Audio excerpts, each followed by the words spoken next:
sweet accord, join in a song with sweet accord, and toss on round the throne, and toss around the throne. We are marching to Zion, beautiful, beautiful Zion. We are marching upward to Zion, the beautiful city of God. Let us refuse to sing who never knew our God, the children of the heavenly King, the children of the heavenly King may speak their joys abroad, may speak their joys abroad. We are marching to Zion, beautiful, beautiful Zion. We are marching upward to Zion, the beautiful city of God. The hills of Zion's hills, the tones of sacred sweet. Before we reach the heavenly fields, before we reach the heavenly fields, oh, what the golden streets, oh, what the golden streets. We are marching to Zion, beautiful, beautiful Zion. We are marching upward to Zion, the beautiful city of God. Then let our songs abound, and every day be dry. We're marching through Emmanuel's land. We're marching through Emmanuel's land to fairer was and high, to fairer one on high. We are marching to Zion, beautiful, beautiful Zion. We are marching upward to Zion, the beautiful city of God. Amen. Amen. Shall we pray? Our kind and loving Father in heaven, Father, we have gathered in your presence this morning with thanksgiving, with praise and adoration to your holy name. Father, we are grateful.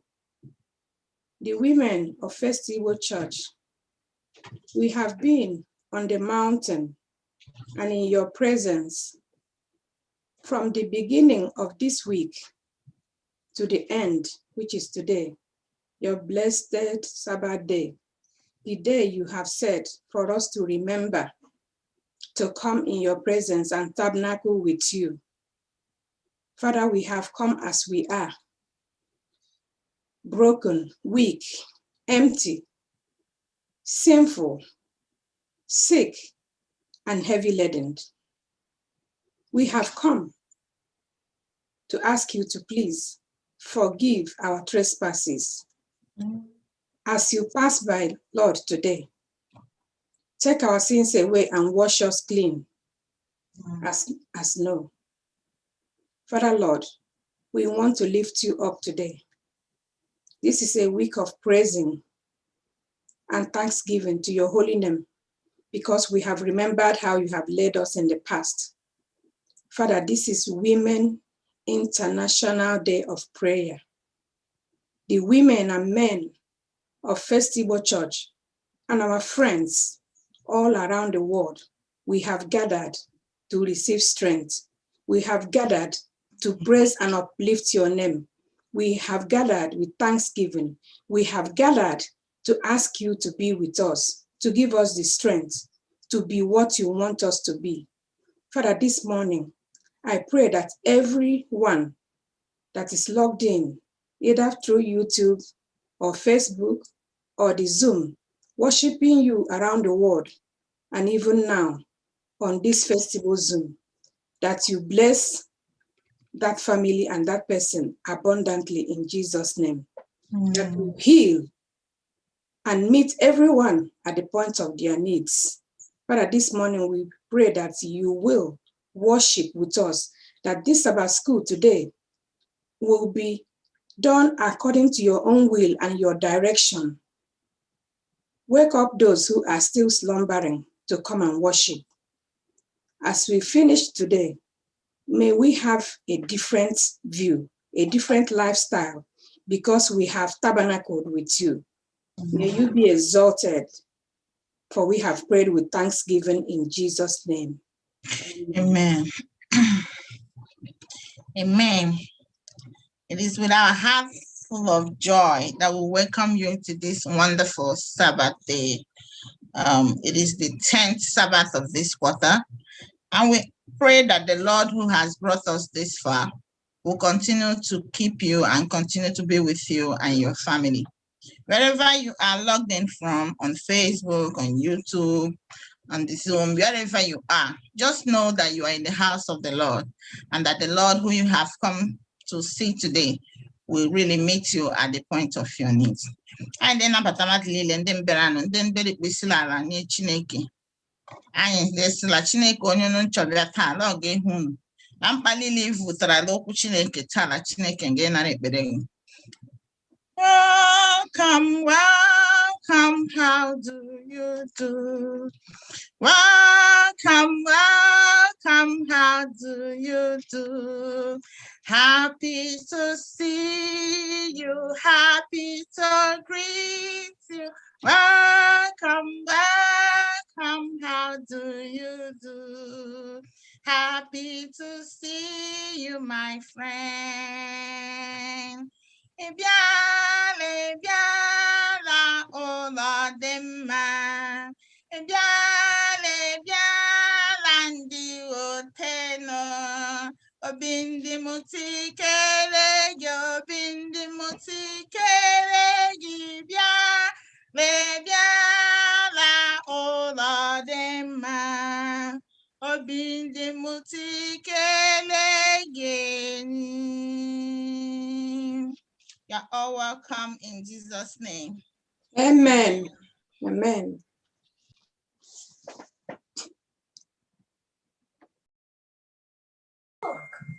Look what it did. It's very long. Okay, a Bible reading? Thanks. Okay, our Bible reading today is taken from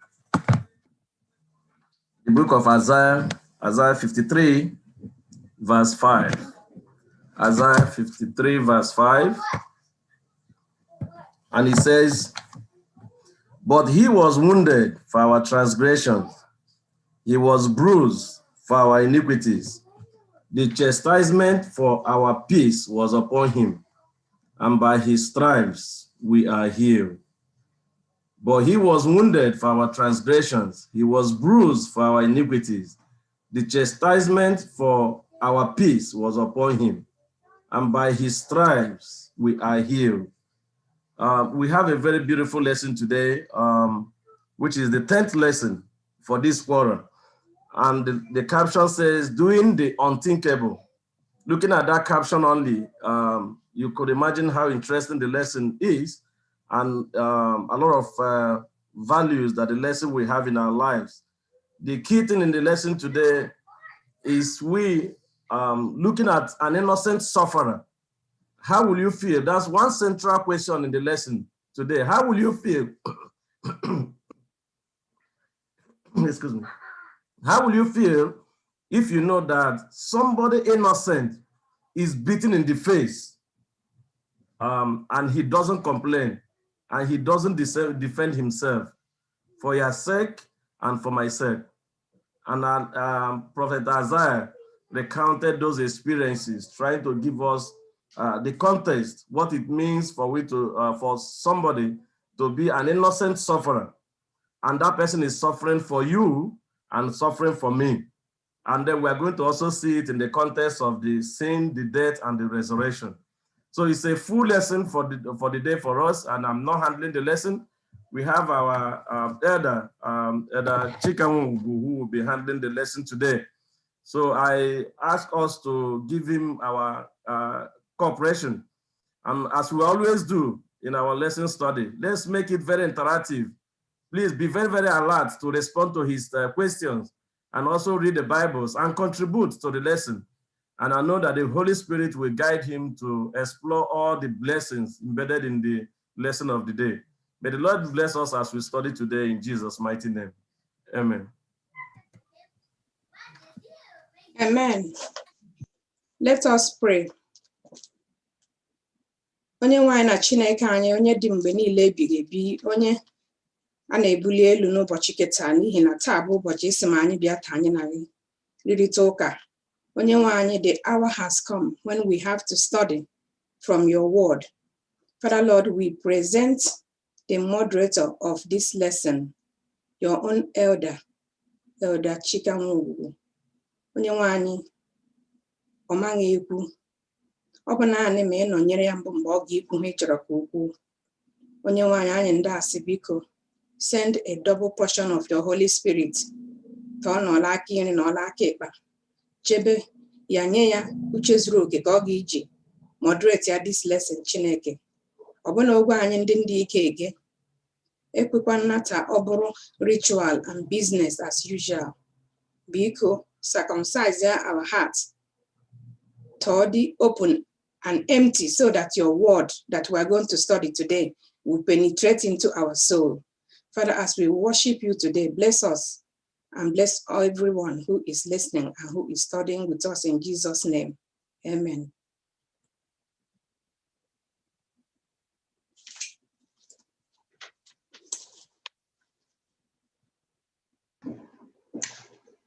Okay, happy Sabbath, church. Happy Sabbath. Happy Sabbath. Happy Sabbath, Elder. Good.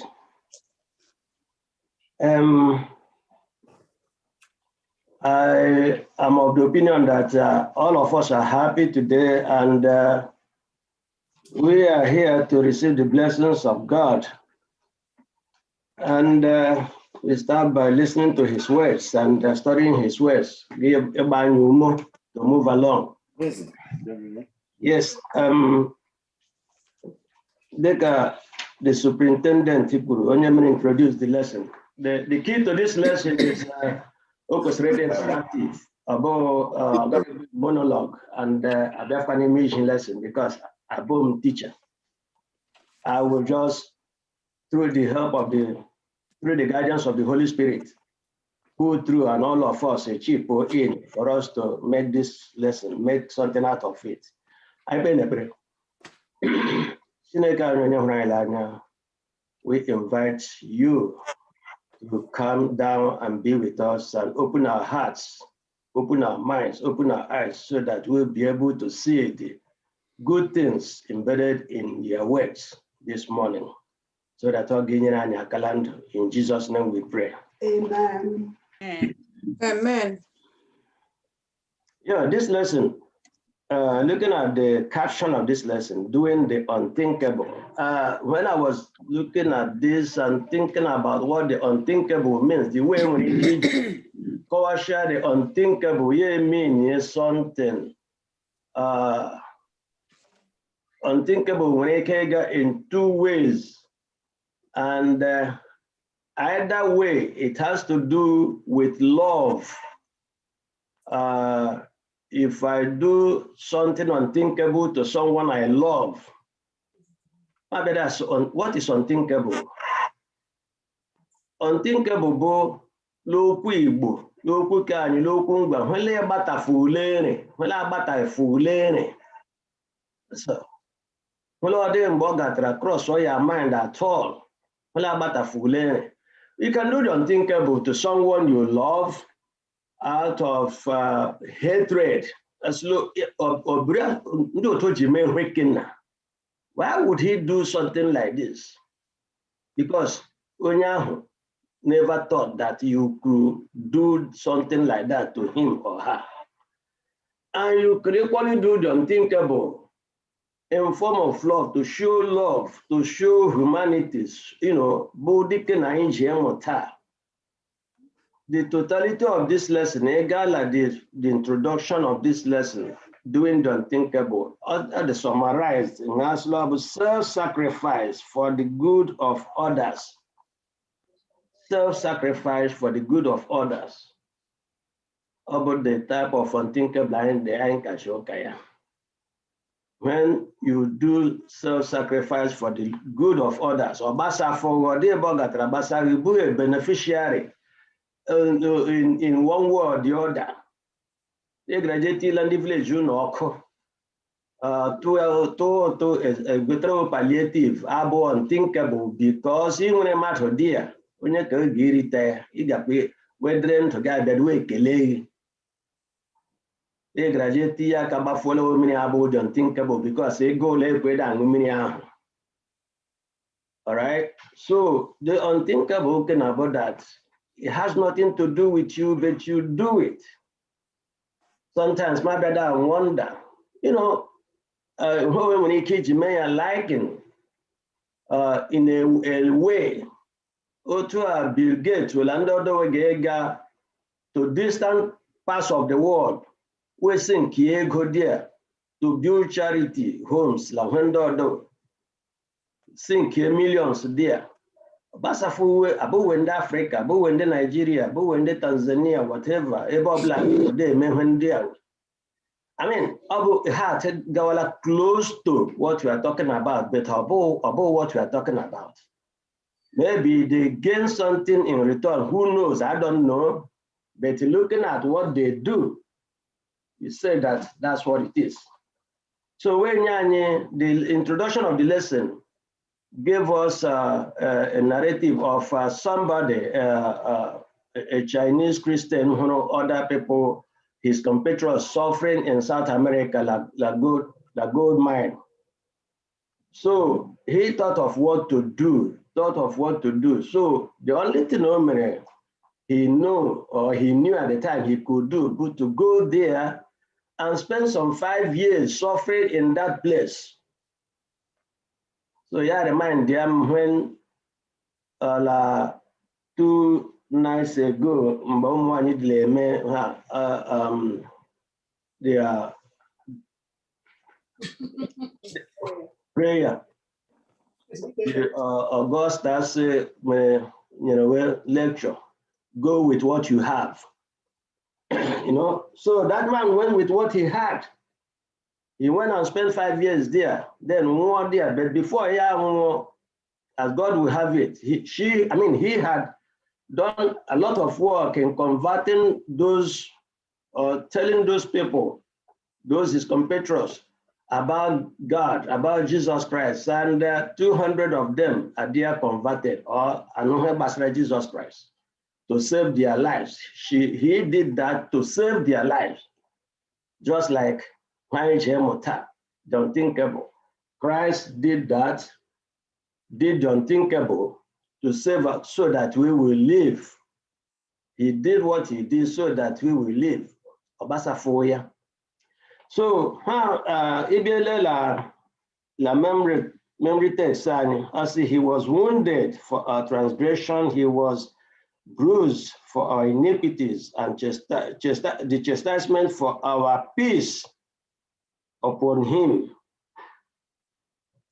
And by his stripes we are healed. He went through all those things because of us. Then, attitude Abrula Christ for you, for me, for us. What can you do? What can you do? Labu imena de kwa awara. Christ adi awara okorola.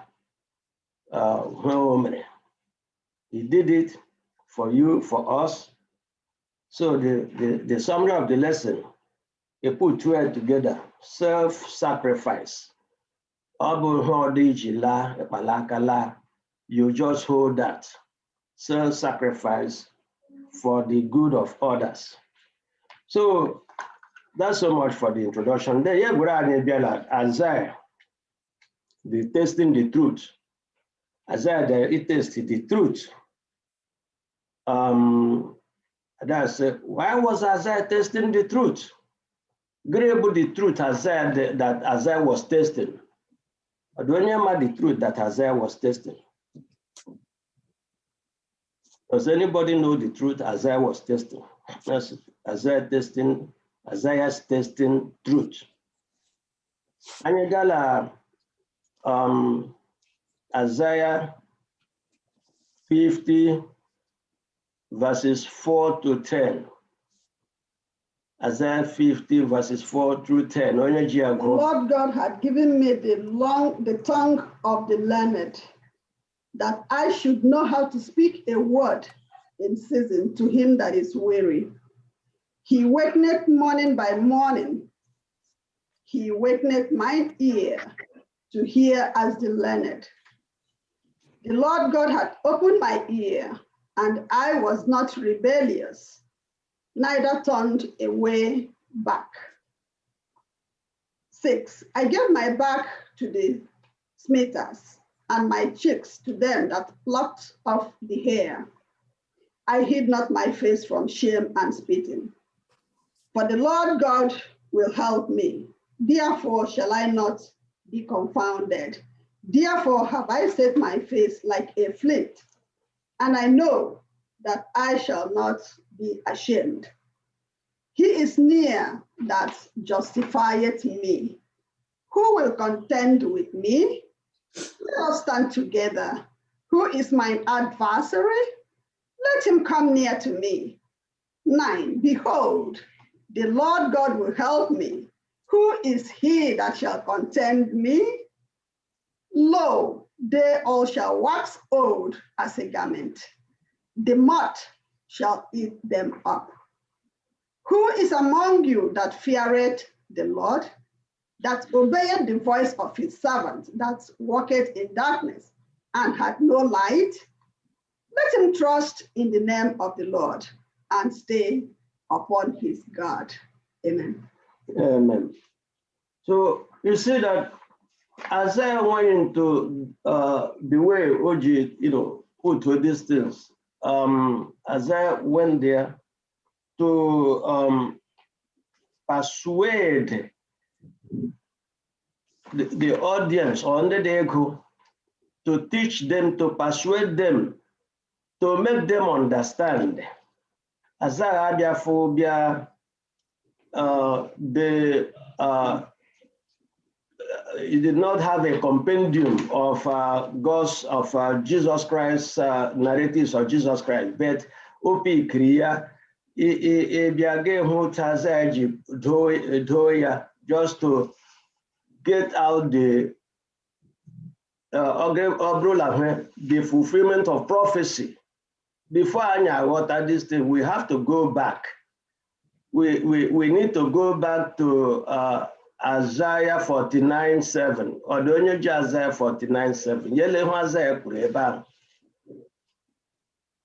Paul said, the Lord, the Redeemer of Israel, and his Holy One, to him whom man despiseth, to him whom the nation abhorreth, to a servant of rulers, kings shall see and arise. Princes also shall worship, because of the Lord that is faithful, and the Holy One of Israel, and he shall choose thee. Okay. Now, Isaiah 49, Agola that the kings will see this man and do what? They were looking at a majestic king. Adilanya, somebody, Christ, Christ, no Lord, the Bono, Obonye, Ahia, Oblobia, Lozo Keleranya, Ndesem what we shall. But here that turn around here. I get Pierre, I'll give me Otuna, I'll give me Otu, I'll give me when they are nothing is being done to him that there's as a judge why that la don't know if you see what I'm talking about. Or this when rice meter, or when they may to always a care, always a bio, always to hang out of bread. He did not do anything, but he is being treated the way he's being treated. You know, so as that one, you know, just to make us understand, just to make us persuade us to understand what is going on, you know, about this man, about this suffering Messiah, Biatane. But Marapala, this suffering Messiah has been prophesied before. God, I mean, that he is in his reign, Afro, Onadia, Lelu. Afro position here, be to take care of us. If we any, if we lile, so yeah, as a suffering Messiah. Then I want to hear that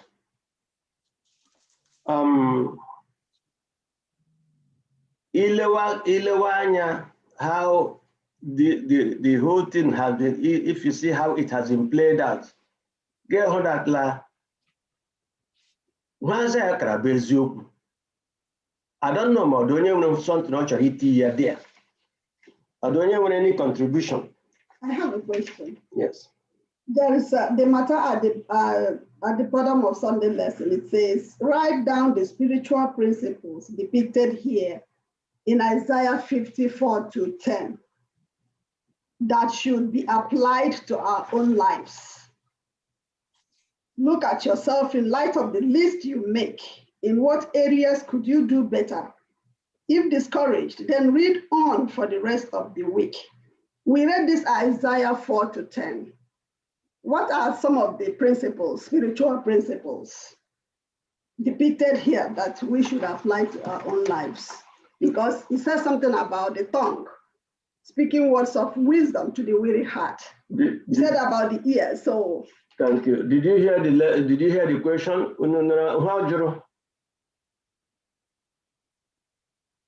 This Messiah, also la Chineke nyere ya the tongue to speak in season, words of wisdom to the weary heart.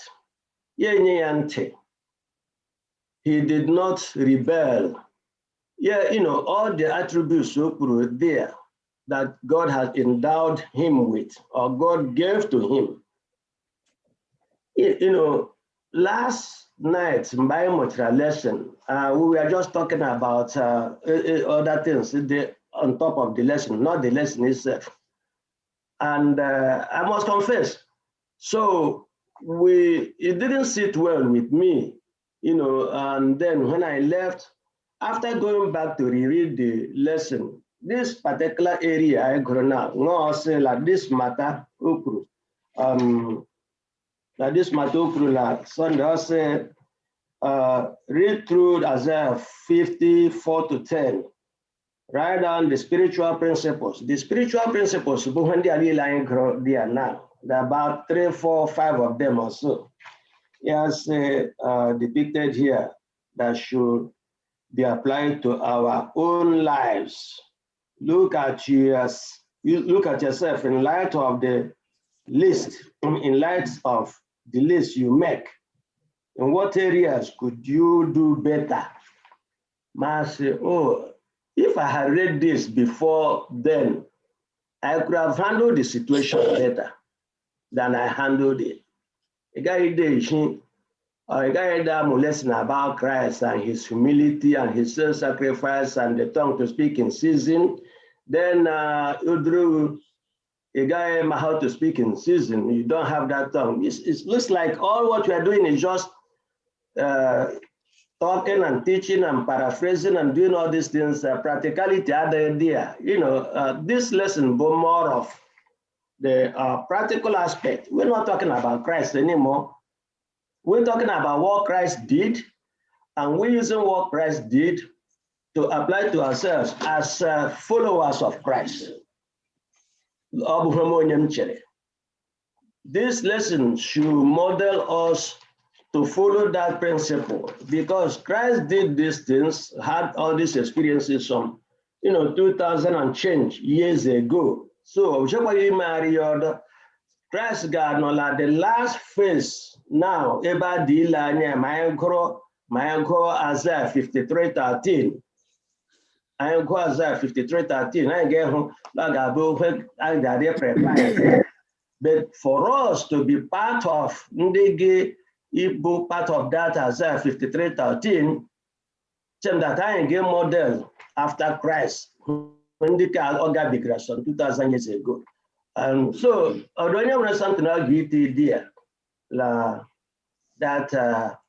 matter. Right.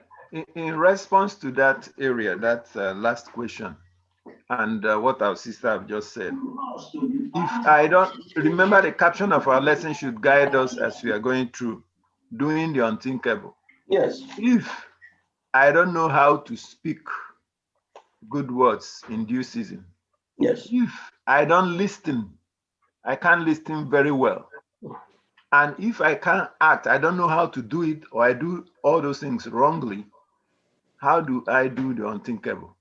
Then verse 7 and verse 9, like that area, say, the Lord will help me. That's I right. have to seek the Lord to help me to do that. That's right. That's right. Yeah, you see, but when the Bible talks about that before you get to the court, that God will feed your mouth with words. Sometimes in the quietness of our hearts, God speaks to us. Sometimes if you hear words, you can keep quiet. In the quietness of your heart, God speaks to you. God speaks to so you. I specifically quick to speech. And the Bible says something about being slow to speech. But listen more. Listen more. Then when it comes to, don't be ashamed of the gospel. Even though akaja, because of what you believe in, don't be ashamed. So this thing was encapsulating the character of Jesus Christ, because the Bible later on says that he was led to the slaughter like a sheep. He didn't utter a word. And he said sometimes we need to keep quiet and listen. It's true. Okay. Thank you. And verse 8 says, he is near that justifieth me. He's always near. Always near to us. Amen. Yeah. So the suffering servant. So you see the poem there, the man of sorrow and everything. You look at how Isaiah had put these things together. Only Alila called this thing. Yeah, they are ended up as the suffering servant, man of sorrow. And again, while the way in dear book, Jesus did not become man of sorrow for his about investment to make. As a matter of fact, investment to make in his life, his life maker, on us. He made that investment so that we'll be rescued from our sin. Man of sorrow. Jesus never became man of sorrow because of who commit here. He lived here. He knew no sin. He grew up as a tender plant in a dry land, like we were talking about last night. He was there he was conceived by a woman in a world full of sin, but he wasn't contaminated. So Adam. Adam was created by God himself. Adam, being human, Adam sinned. But Jesus, when he was born, all through his life, he was tempted just like we are being tempted and everything. He knew no sin. I say, who will believe all this? Who has believed? That Jesus Christ be here by honor, have a position here, Isaiah put all these things together. Isaiah Haklate, here from his conception, his conception. Isaiah Gwara Ahaz, that a virgin will be pregnant. More again with us, God with us, Emmanuel. Here like his conception, they do like his birth. They, that got on, and Isaiah put all these things together until then, after going through all this punishment, all these sufferings and everything, he didn't live to retaliate. He went straight, as he went to the slaughter and he was killed. And I said, why was this revealed to us? This whole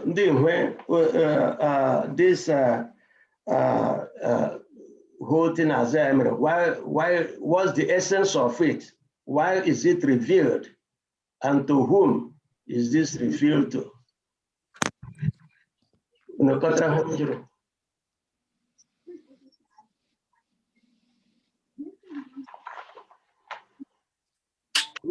Who has believed?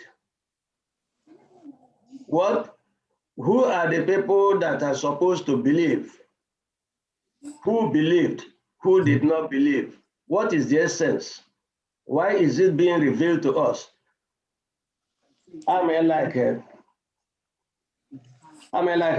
Somebody got like John 12, 13. John 12, 37 to 41. John 12, 37 to 41.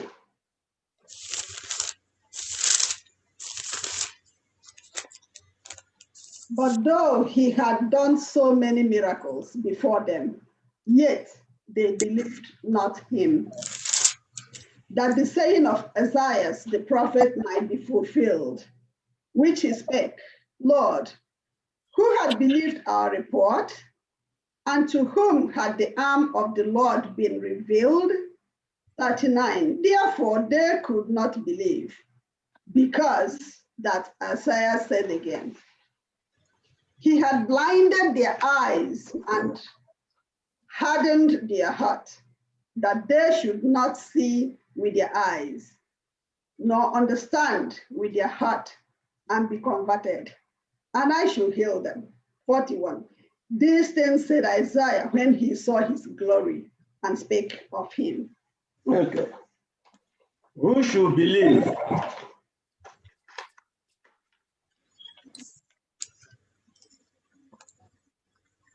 Okay. Okay. Everybody. All right. When Christ was on earth, before Christ, these things have been prophesied by Isaiah, right? The people did not believe that time when he performed miracles. Have you seen a situation where people think that because you don't believe it, you don't go along with what they say or how they do their things, you feel that you are trying to either undo them or compete with them? We hate it. Why did Jesus hate here, Jesus? Can somebody tell me why they did what they did to him? Or do you have an idea? As we Lord, their customs, their pattern of life. The way they do their things. Or the way they do their things. So it does not matter what he did. Even when it has been prophesied to them, some 700 years before Yahweh, they didn't believe him. Right? So they didn't believe that he was the Messiah. That's right. Because the way he came was not the way they expected the Messiah. That's right. That's all. How did they expect him to come? From the house of Gamaliel. As a king. So like a president. Like a president. Say president. From a rich family. From a rich family. But typically were there circumstances that made them have such expectation, or the circumstances may create to have such expectation of a Messiah, a conquering Messiah coming?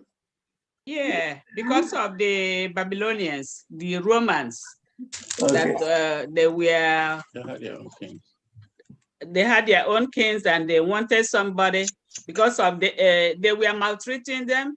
Then they wanted somebody to relieve them of the burden they were having from the Romans. That's right. Circumstances so when it can blind our eyes and our thoughts from not seeing the truth. Yes, ma'am. Yes. Yes. Circumstances so when it can blind our eyes. Yes. It has for something like that. You know, this is what this lesson is telling us. Circumstances when he came, situation I when he came, other Quran is you and that drift to go again, but no, you know, my mind is fed up. I just don't want to go that way. So yeah, they have eyes, but they are blinded, they couldn't see. So even with the prophecy being fulfilled, they can't wear, they keep doing what they were doing. So I know Lord, I ain't getting no. They to open our eyes so that circumstances of any kind I got blind Daniel for not, you know, so that I got that a left in Hanya, and where's you, and you're great because you. And you review here, and you live right, and you take cry along with us.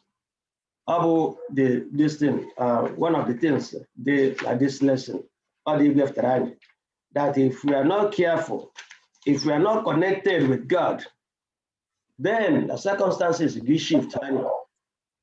You know, then God, Christ did everything. Christ did the unthinkable. Not to cut you off, there's something that strikes me here, like this Tuesday's lesson, this who has believed. It says at the, in this context, the parallel between the two questions implies that the Lord's arm or power of salvation is revealed to those who believe the report. Yeah. Do you want to experience God's saving power? Then believe the report. Yeah. This goes to you and I today. If we want to experience his power in our lives, we have to believe that Jesus came, he lived, he died, he resurrected for you and I. Thank you so that much. His arm of righteousness can be wrapped around us. Thank you so much. His arm of righteousness can be wrapped around us if we believe the report. The report I had a report I had a when they are legally as is stated. And I know a lot of but it be later now that Isaiah and the Jews and those people at the time about that this way, if we have to fault them now for not believing the report.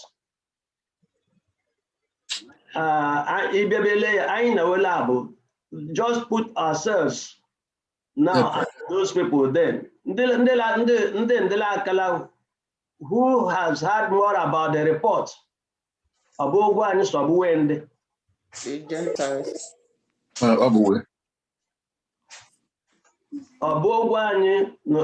more about the report those people at the time. We. Know more about the report. Listen. I know more about the report than them. We've been hearing it. We have read it. We have read. You see, we read and we learn from experience of others. Yes. Right? Yes. We read and we learn from experience of others. Alexander Pope will say, as that experience is the best teacher. I wouldn't go further to what he's trying to say, but what I'm trying to say is that we have read this, we have seen these people, we have taught people about these issues. So I know volumes and volumes and volumes of books and commentaries on this. But I think we the same problem those people were back in the days. The problem of believing the report. If they have problem believing the report, I say, why didn't they believe the report? But we are still going the same way they are going. I believe what the report, like I believe what the report, like Isaiah 53:13. Isaiah 53:13. Goya. Behold, my servant will prosper. He will be high and lifted up and greatly exalted. Okay. I believe what the report that Isaiah, that the servant will be lifted up and greatly exalted. God 12, mele, Isaiah 53:12. Therefore will I divide him a portion with the great, and he shall divide the spoil with the strong. Yes. Because he had poured out his soul unto death, and he was numbered with the transgressors. Okay. And he bare the sin of many and made intercession for the transgressors. That's exactly what I'm trying to get at. If you believe that he had done all these things for you, for me, for us, yes, like he divided. Divide a portion with the great. That he will divide a portion with the great. Who are the great? Those who believe in him. Okay. Those who believe the report. Those who believe the report, both the people, okay, share that portion, the spoil with the spoil. Boy, when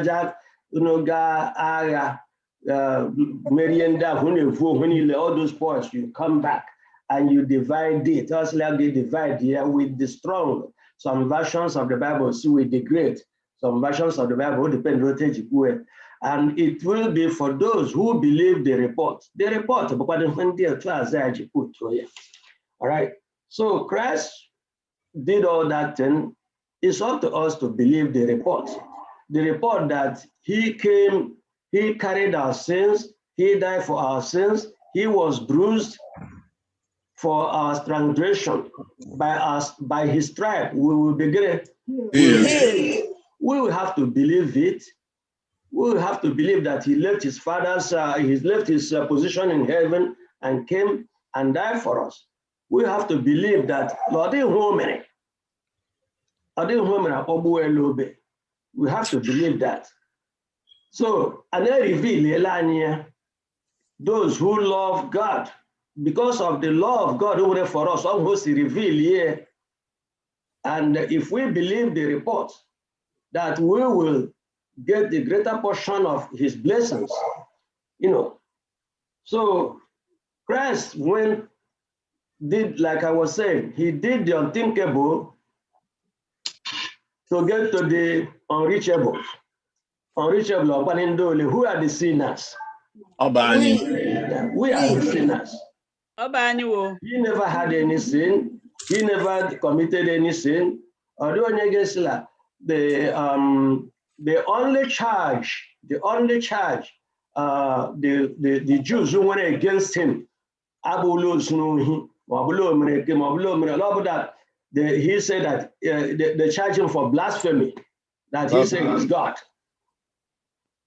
Why did they charge him? Why did they say that he's God? Love will charge everywhere against him, because they did not believe the report. If they had believed the report, and that's why we charge just blasphemy. So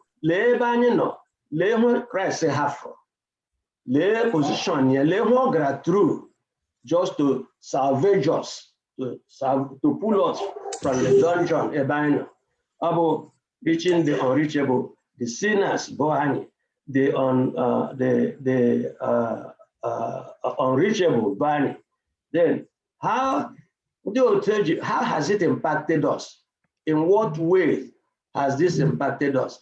How have we tried to go out of our way to reach the unreachable, go to a Christ, emulating Christ? We can go with what we have. We don't have to do email to a Christ CG, but how are we reaching the unreachables around us? There are so many unreachables around us. Last time Augusta was like there are so many people around you with empty vessels. When Christ fills your vessel, when God fills your vessel, you fill your vessel can do. That's what she said. That the prayer meeting. There are so many people with empty vessels. We have so many unreachables around us. How are we reaching the unreachables? Taking this thing from the master. Don't have to come from heaven. Because if we Bushiani before, that Paul said, the Bible,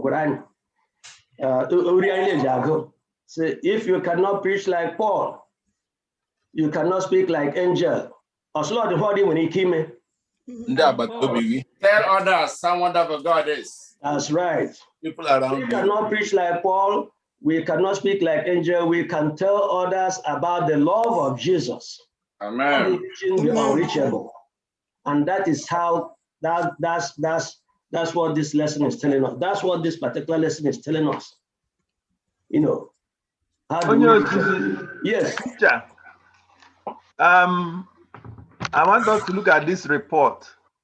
Herod, during the time Amon Jesus, the three wise men with Herod report.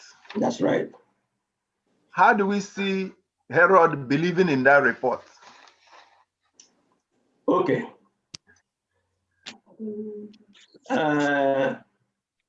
Adonia gives Majla who Herod will believe that report. The church is saying. Yes. Yes. Believe really don't believe really because believe for he was afraid. I think he believed it. That's why he was afraid and killed every male child. He believed it. He was afraid. And they allowed them to go. So he believed it, but on top of that, that's what the story we share. Yes. I won't share was so that prophet that get fulfilled. That's not how Okay. There's a difference between hearing something and believing something. Yes. Herod no say la amono nzopota. Eze. So Herod made the unthinkable. No tapa mbai di lesson now. How I described the unthinkable. Lord, I get in two faces. Yes. That's exactly what I said. Yes. Herod made the unthinkable. The unthinkable Herod did the wrong one. Because from 2 years down because Ojodia, unthinkable. But we don't have to forget that he asked them, go and come back to me. Good. So when they didn't come back to him, he decided to start. He had to do the unthinkable. Hopefully, not coming back. Okay, does it mean now that he believed more sincerely? I don't think he believed. There's something that's different between fear and faith. Does he believe? Does he believe? Because so funny here on the I don't know if he really believed from his heart. Believe if you can hold to take your action. Okay. Ujo. Believer. Okay, Nancy, each of you.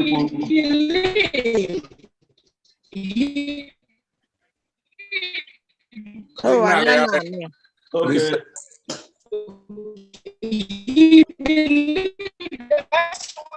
Oh no, I'm not here. I'm not saying I don't know how they can. Okay, Nancy, have one. Actually, bandwidth here the week, you know, so half one. Anyway, the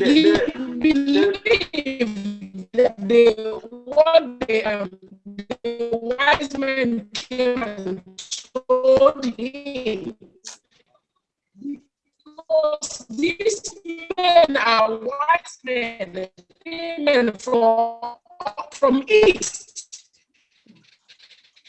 He knew that something is strange. Nancy, we are not following. Nancy, we are not hearing you. Stop. We are not understanding. Nancy, we are not hearing you. I think something is wrong with your bandwidth. Log off and log on again. Log off and log on again. Now I'll get it better. You know, okay. But then you can all believe, bro. That's why he was trying to do the unthinkable. That's right. Bro, like no believe for all that brush here, as I said, that cannot happen. Level king. But Yes. all man that this thing will happen. And it's going to happen. So he needed to prevent it before it happens. So whether or not they return back to report to him, he truly believed that what they told him, what he heard was correct. Okay, somebody in this case, when he keep feeling, look at Goliath and David. Think of it. Did ever Goliath believe that David would have shot him to death? So that if you check to me,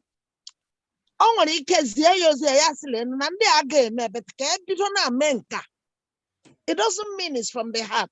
I need conviction to make me believe that really he believed from the heart. They won't. Okay, yeah, what you're saying is right. Doria, Kamama, they're posing over your question, but what I'm trying to say that, like I said earlier. And you have two hands up. Yeah, hold on a minute. Yeah, there are situations lead to making, for doing the unthinkable. Unthinkable in a positive way, unthinkable in a negative way. Yes, Miss Wogus. Mrs. Wogu? No, Wogu Kakadilelu. Okay. Unmute yourself. Unmute yourself. Wogu, unmute yourself. I'm on mute, dead. Okay, and that Chikubo Herod knew. Remember, he was a very powerful king during that time. And he had people who advised him, who see things that particular time. He knew that there is a king, even before those wise men came to him. He knew. But the only thing was that God has already hidden, Christ out of his sight. And so if he didn't knew anything, he Gafri Gawa Ibushuwa Motakira from that age. So remember unthinkable, which is what the elder also there are two things. So those are the unthinkable, which if you cannot get to hold of them, get to ibush no da mege ha chineke eji ya rob kwa ni aka so obun hem si ma me tikwa. Thank you. Thank you. Okay, Imenana. Yeah, Namaka Buelada. Okay. To answer this question of Herod, Herod believed that Jesus Christ was the king Because immediately Ezichariah was, after the message came, he consulted with the people that advised him and say, okay, where did the prophecy say that this king will be born? They told him it is in Bethlehem. That means they knew that there's going to be a king. Now that the message has come that the king has been born. So he believed. Now he consulted with people to tell him where will he be born. They said it's in Bethlehem. So he believed. So in order to eliminate that king, so that he himself would continue to be the only king, he began to kill. He did the unthinkable. So he believed that Jesus Christ, the king, is going to be born. Okay, thank you so much. I got you know, the Abu Hadelaya, Christ came, Christ suffered for us. Christ suffered for Chikamwu. Christ suffered for all of us. We have to believe that report. That naturally believe because of who was actually I know be like the Ria Kube for Taraya. Over Lord, the make I know I need to game any believe working about believe Maya, then deny and you make all that well other things. Then Oga don't think about that. Doing the unthinkable. I'll get my unthinkable nature. Are you doing the unthinkable? The self-sacrifice for the good of others, or are you doing the unthinkable?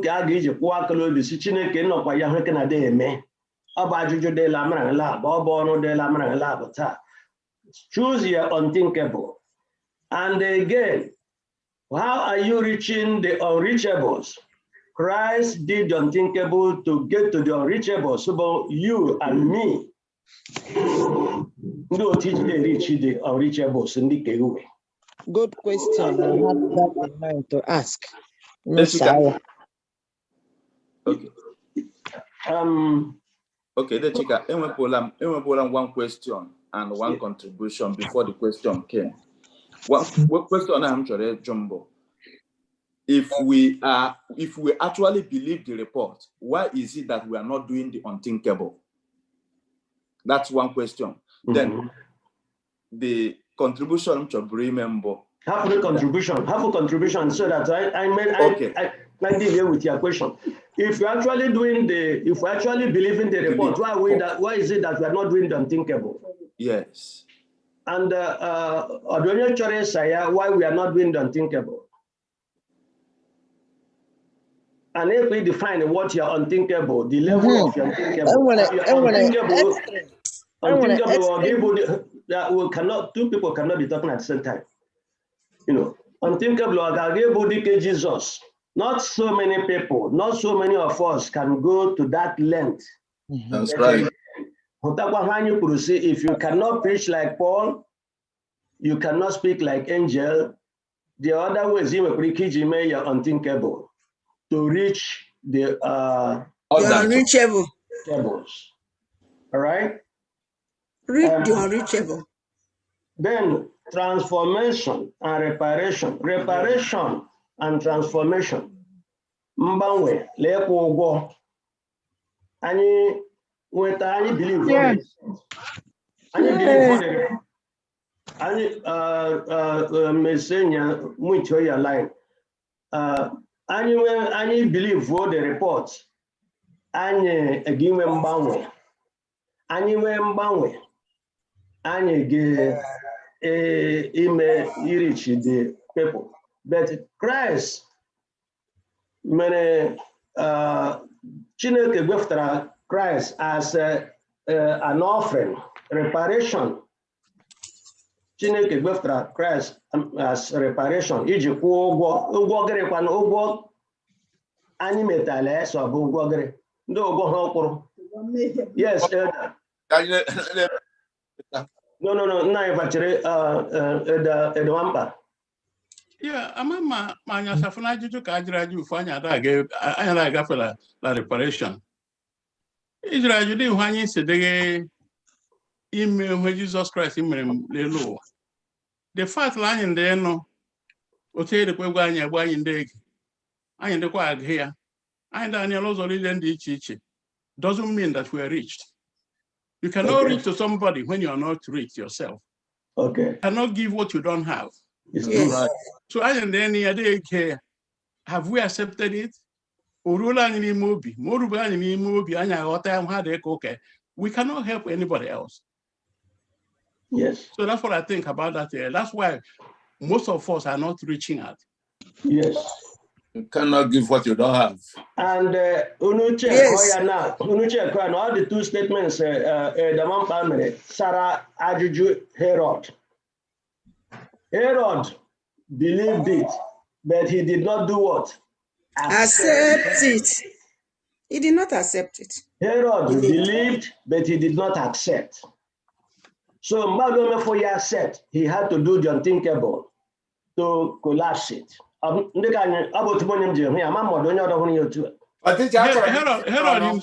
himself, but what for you? That's in the sense that who believe from Bodatla, Ezekiel can betan. Robert, you may overthrow. That's right. That was almost what Emerald said. That will not happen with me alive. Therefore, I'll kill in the corridor. So I said that Jesus Christ, I therefore may overthrow. Robert Messiah, he saved the lost. Lord, when anything to do with his kingdom, probably he would have spared those kids. He would have spared those kids. Okay. So with me, so believe from the heart. Yeah, well, yeah. Okay. Yes. Actually, why do you cook unthinkables? People are doing unthinkables in a private ways. About manually, go to the person. There are people that are reaching out to others, physically, maybe through support or through financial means. So a lot of people are reaching out, like you rightly said. It depends on what your unthinkable is. Unthinkable, so, there are many ways we can do that. I made many wicked spoken, some might not be unspoken. So how about that? How do you mind advise that we should try to do the best that we can in our private ways? It doesn't have to be publicly and to the line lobby. Because here I don't believe so he knew what was coming. Christ is the effective law was or share the government care because Monday they believe they're not going to affect the government itself. So it's tied in there. Okay, thank you so much. Thank you so much, Matthew. Yeah, in your own way, the unthinkable, may reach out, do the unthinkable in your own way to get to the unreachables. So that, I game go to one gidejaga. So you have run the reparation. Christ reparation bogo for anyone regular Leviticus Jaguar reparation bogo for your sins. Police ticket Igbo gaja kwụ ụgwọ tiketi ahụ mgbe ị gara ja kwụ ụgwọ tiketi ahụ ọ dịkwa ụgwọ iji ọ ga-abụ ịhụ polisi ga-egafe agakwa ite oyi moto because ịkwụọla ụgwọ ọ bụ otu o ji dere we have been redeemed. Chineke Christ bịara nye kwụ ụgwọ tiketi ha niile anyị gbakala yiri paịlị ya na ndụ anyị Christ abịakwa ụgwọ ya kwụsịcha ya kpamkpam ya onye adịghị moto o nwere o deta ọ kwụọla anyị ụgwọ tiketi moto anyị gbara na-adịghị ka ebe anyị pakin lahụ niile anyị mere accumulate. He paid for our sins. Ọ bụ kredela ya mgbe anyị lọkwụrụ ụgwọ anyị ọ ga-abụ anyị ịbụ free people ndị kwana ịbụ free people niile ọkwụrụ ụgwọ niile ndị ga-ebu free people with him bụ ndị a ịgụrụla Isaiah 53:12 because anyị believe that report ọ bụ ndị ahụ ọ ga-eshare the spoil the strong ndị ahụ believe the arms of love the Christ the Jesus the God will wrap around us. So ọ bụ okele si n'anyị ha achọrọ m la Friday lesson anyị da-agwa anyị sị I will just read it then I na-emechi ọ sị Christ bore our sins in his own body and the tree his own body on the tree. What must sin be if no final being could make atonement? What must What must its cause be if deity alone could exhaust it? The cross of Christ testifies to every man that the penalty of sin is death. Oh, must there be some strong, bewitching power which holds the mortal senses, healing them against the impression of the Spirit of God? Ellen G. White. Ellen G. White calling, page 44. Yeah, say here, the law of God's government was to be magnified by the death of God's only begotten Son. Christ bore the guilt of the sins of the world. Our sufficiency is found only in the incarnation and death of the Son of God. He could suffer because he was sustained by divinity. He was sustained. He could suffer because he was sustained by divinity. He was sustained by divinity. That's why he could suffer, go through all that. He was sustained by divinity. Two bodies. Two bodies. Yeah. He could endure because he was without 1/10 of disloyalty or sin. Christ triumphed in man's behalf. In thus bearing the justice of punishment, he secured eternal life to men while exalted the law and made it honorable. Ellen G. White. Select the messages. Yeah. Okay. So as we journey on, as we go on believing, doing these things, to believe that report in its entirety. Because all the believe that report, Bunde aka Chineke, aka ihunanya ke Chineke around, and all the give ndị ahụ bụ ndị kwere nkwa ahụ, gị spoil, ike the spoil. By the motu a Chineke gozi anyị, so ọ dịrị anyị otu ala aha Jesus Christ bụ onye nwe anyị. Ama mma ọdụ onye nwere ihe ọdọ chọrọ iti ya before oge ndị Sabbath school take over. Yeah. Christ was used as reparation, payment of our sin. So where do we stand today with that suffer as we are believers of the report? We believe the report and God was used to pay for our sin. So where are we standing in making heaven? We believe the report. Or I believe the report. I believe the report. Collective belief. Right? Being a Seventh Adventist doesn't make you believe in the report. That's right. Yeah, Edda. Question the job individual questions. That's what I said. All the question you ask yourself, Sister Dak, where do you stand? Sister Dak, what are you thinking? Sister Dak, do you believe in the report? Do you believe in the word of God? Are you doing anything to help others? Christ is about helping the needy, helping those that are less privileged than you are. What are you doing? Answer that question. Okay, so to me, what you are saying is true. It's personal. And personally, I believe strongly of these reports. And I may be doing my own things without making the public to hear, just like we were doing before. Some people don't believe in that at this time. So, but then that is my question. Believing, I believe, and doing my unthinkable in my own way, I do it. And Christ was used as a reparation.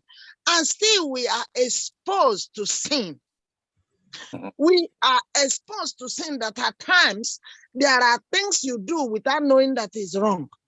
I know there are sins we sin and we know is wrong. Where am I? If I don't say where are we, where am I? With this payment, Christ has been used to pay. Okay, even when Christ was here, he was connected with his Father in heaven.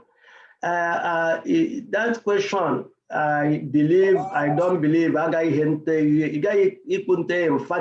if the Holy Spirit is not with you. So always have consultation with the Holy Spirit and let him guide you. When he learn there, listen as a fine, there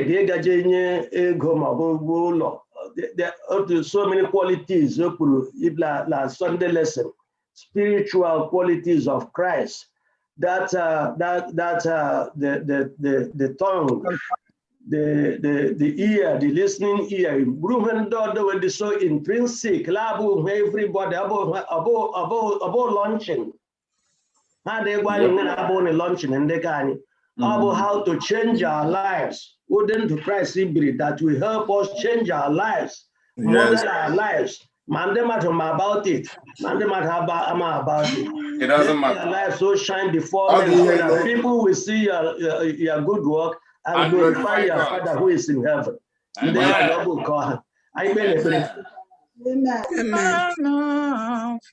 Onye nwanyị na Chineke anyị atụọla ya mma ime na imebala ahụ. Anyị na-ekwere ọsọ ọ bụrụla ọgụ ikpe eme kpọbata anyị na oge anyị asụ anyị lebara ụka na anya n'ihi na ọ dịba anyị mkpa ahụ to know the report and believe the report and accept the report so that I can give beneficiaries of your suffering. They will. Amen. Amen. Amen. Amen. Bible says it, I believe it. If the Lord promises, I will do it. If it's good enough for Jesus, it is good enough for me. Thank you so much, Elder. That was a powerful one. And we thank each and every one of you for participating. Pray that the Lord will continue to be with you in Jesus' name. Thank you so much, Elder. May the Lord bless your ministry. It is now time for our Sabbath School expense offering. This is our culture. We give to support the Sabbath School for the expenses that we carry out in the Sabbath School. We have so many ways of giving. Thank you, Elder.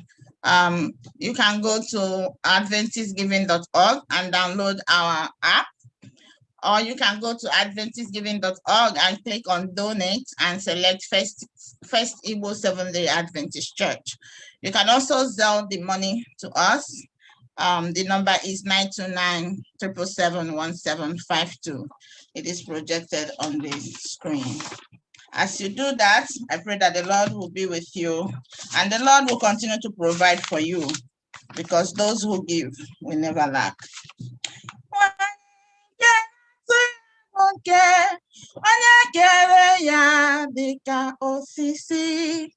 Akụrụ na mmiri, alaka osisi ahụ bụ naanị ma Jehova na-eleta ya.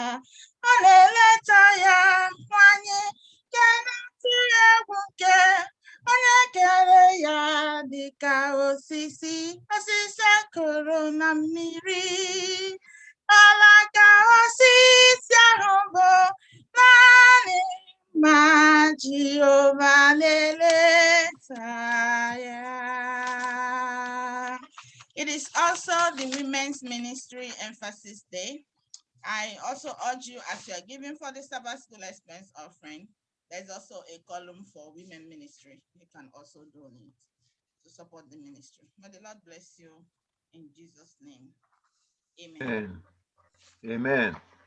Amen. We thank all the contributors towards our lesson today.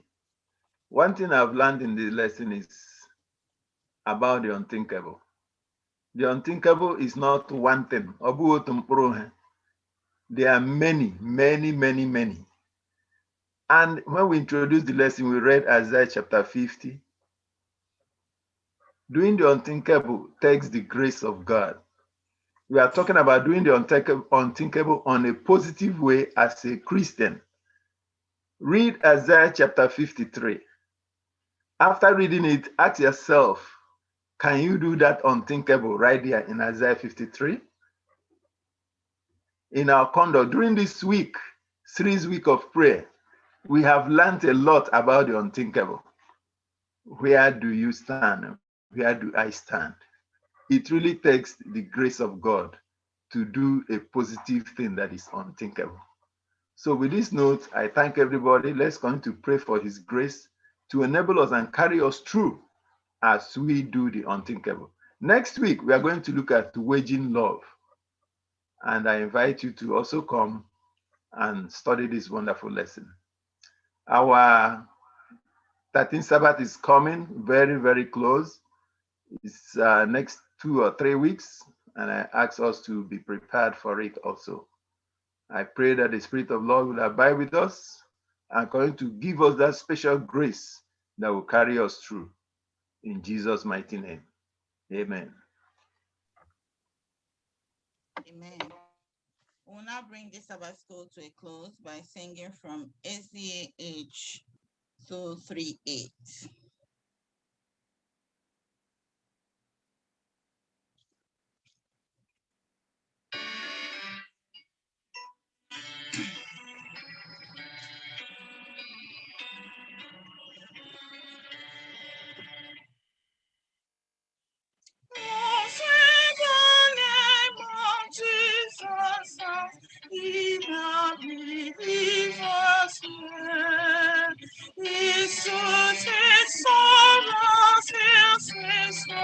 And joy when His fears.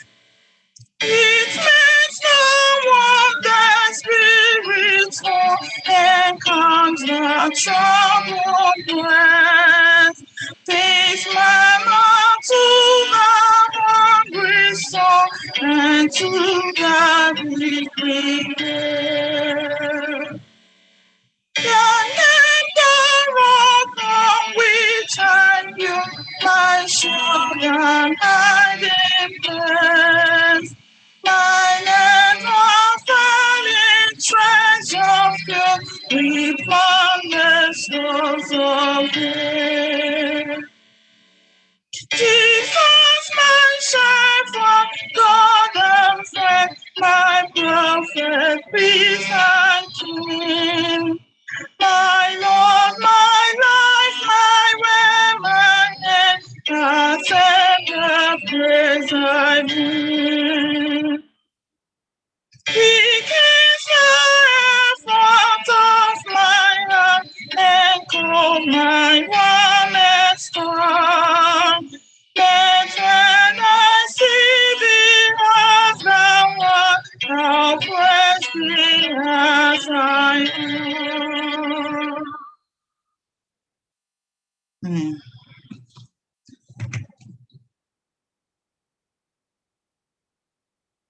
Go ahead, Dozie. Go ahead, Dozie.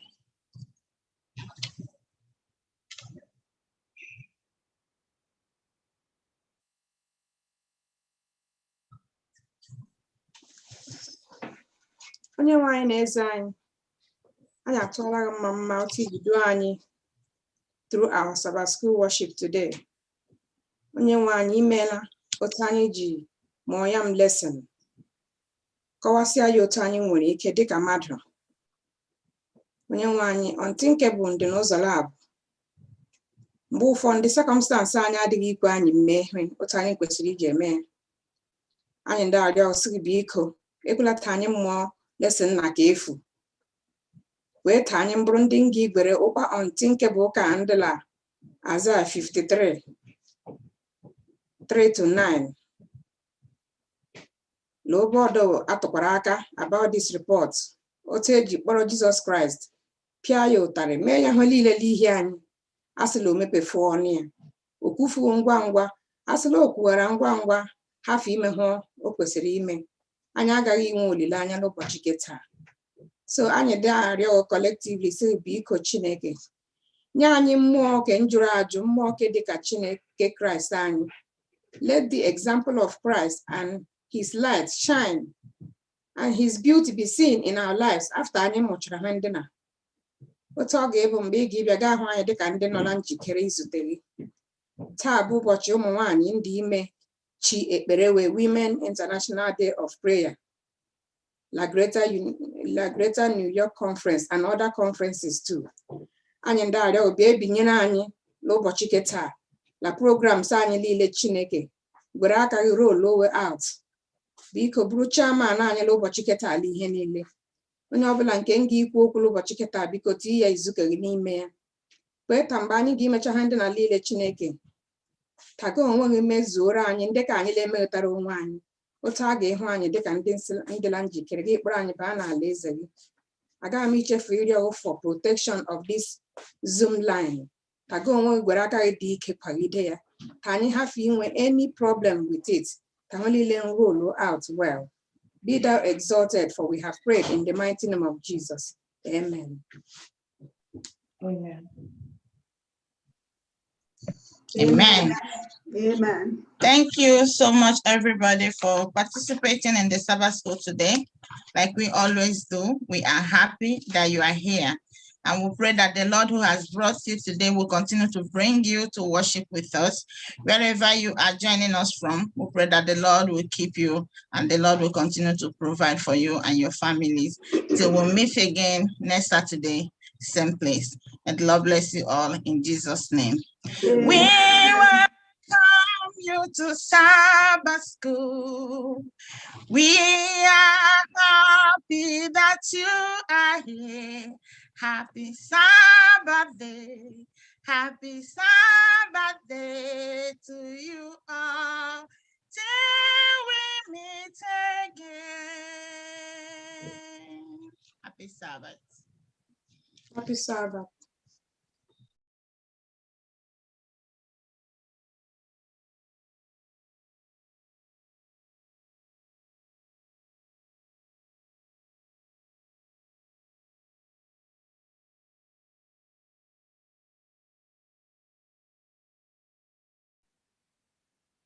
You go ahead with the announcement? No, I think we're having the seminar.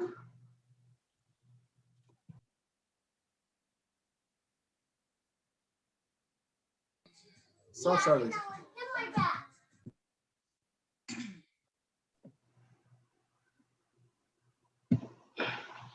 Mr. Godo, I'm going to go around. No. Where is the?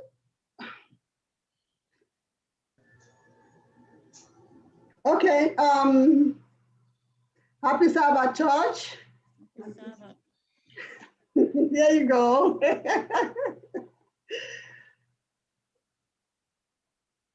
Go ahead, Dr. Lore. Oh, I didn't know. I was just waiting, you know. Yeah, that's what Pastor said. So okay. Yeah. No problem. Happy Sabbath. Happy Sabbath. It's so good to be in our midst and to share this next few moments together. The Lord has been awesome to us, you know, and I'm so glad that He has brought us this far. Once again, I am so thankful and grateful to each and every one of us who has been here and hanging out with me, all my sisters hanging out with me for this whole week.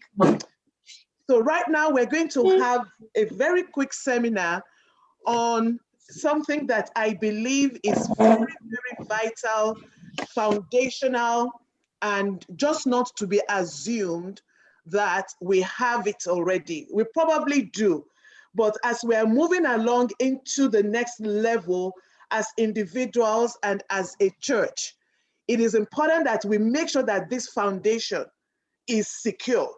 If it is there, then it is secure. If it is not there, then we lay it. And then we are certain, you know, that we are ready to take off. We are ready to go. And it is so beautiful because even the Sabbath school lesson feeds directly into this seminar. And the title of the seminar is called Beauty for Ashes. Beauty for Ashes. Beauty for Ashes. So as we go into it, once again, let us just pray for the presence of God to be with us. Ancient of Days, we are so thankful, sir, because you have been awesome to us. You have done wonderfully well, Papa, this week. You have fed us and fed us over and over again over this course of this week. You have determined our diet, our menu, and you've been delivering it. Holy Spirit, we're here again. And we are praying that even as you want us to understand this, that you will open our heart to understand it, that my voice will be your voice, that I will speak straight out of your heart into the hearts of your children, and you will be blessed and you will be magnified. In Jesus' name, we have prayed. Amen. Amen. Amen. Amen. Yeah, I forgot to ask. Brother Ugo, please make me co-host. I'm going to be sharing my screen for this seminar. Yes, for this seminar. Yes, thank you. Am I co-host already? Yes, you are. Thank you so much, my brother. Okay. Okay, we are ready to roll. Beauty for ashes. Beauty for ashes. And we're going to take off from Isaiah chapter 61, verse 1 to 3. Isaiah 61, verse 1 to 3. And I want you to follow me. I'm going to read through it quickly. Once again, let's have our Bibles ready because we're going to go on this flight together. And I'm so happy that I can read this after Jesus, because he read this on a Sabbath day when he was in the synagogue. And I can say it too. It says, the Spirit of the Lord God is upon me. Literally. Amen. The Spirit of the Lord God is upon me because the Lord has anointed me to preach good tidings to the poor. Let somebody say amen.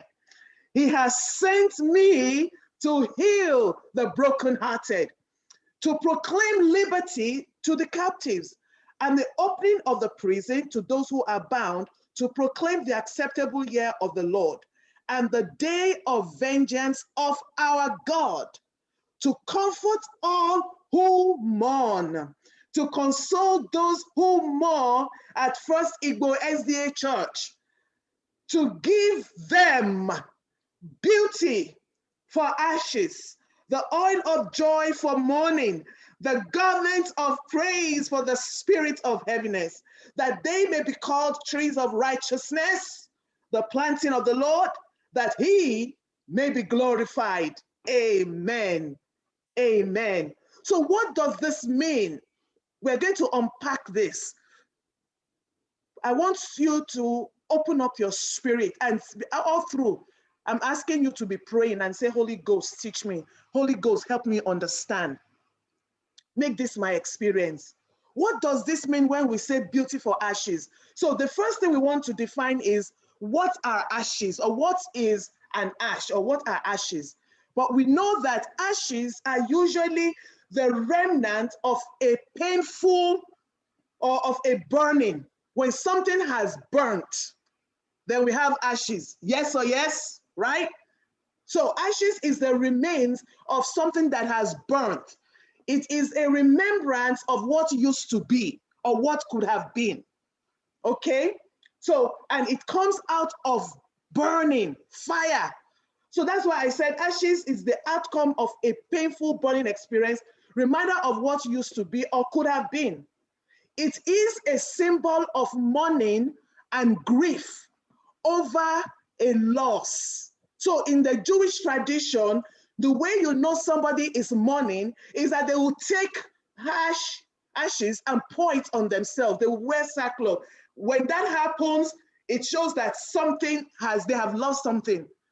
And this was what Tamar, the daughter of David, did.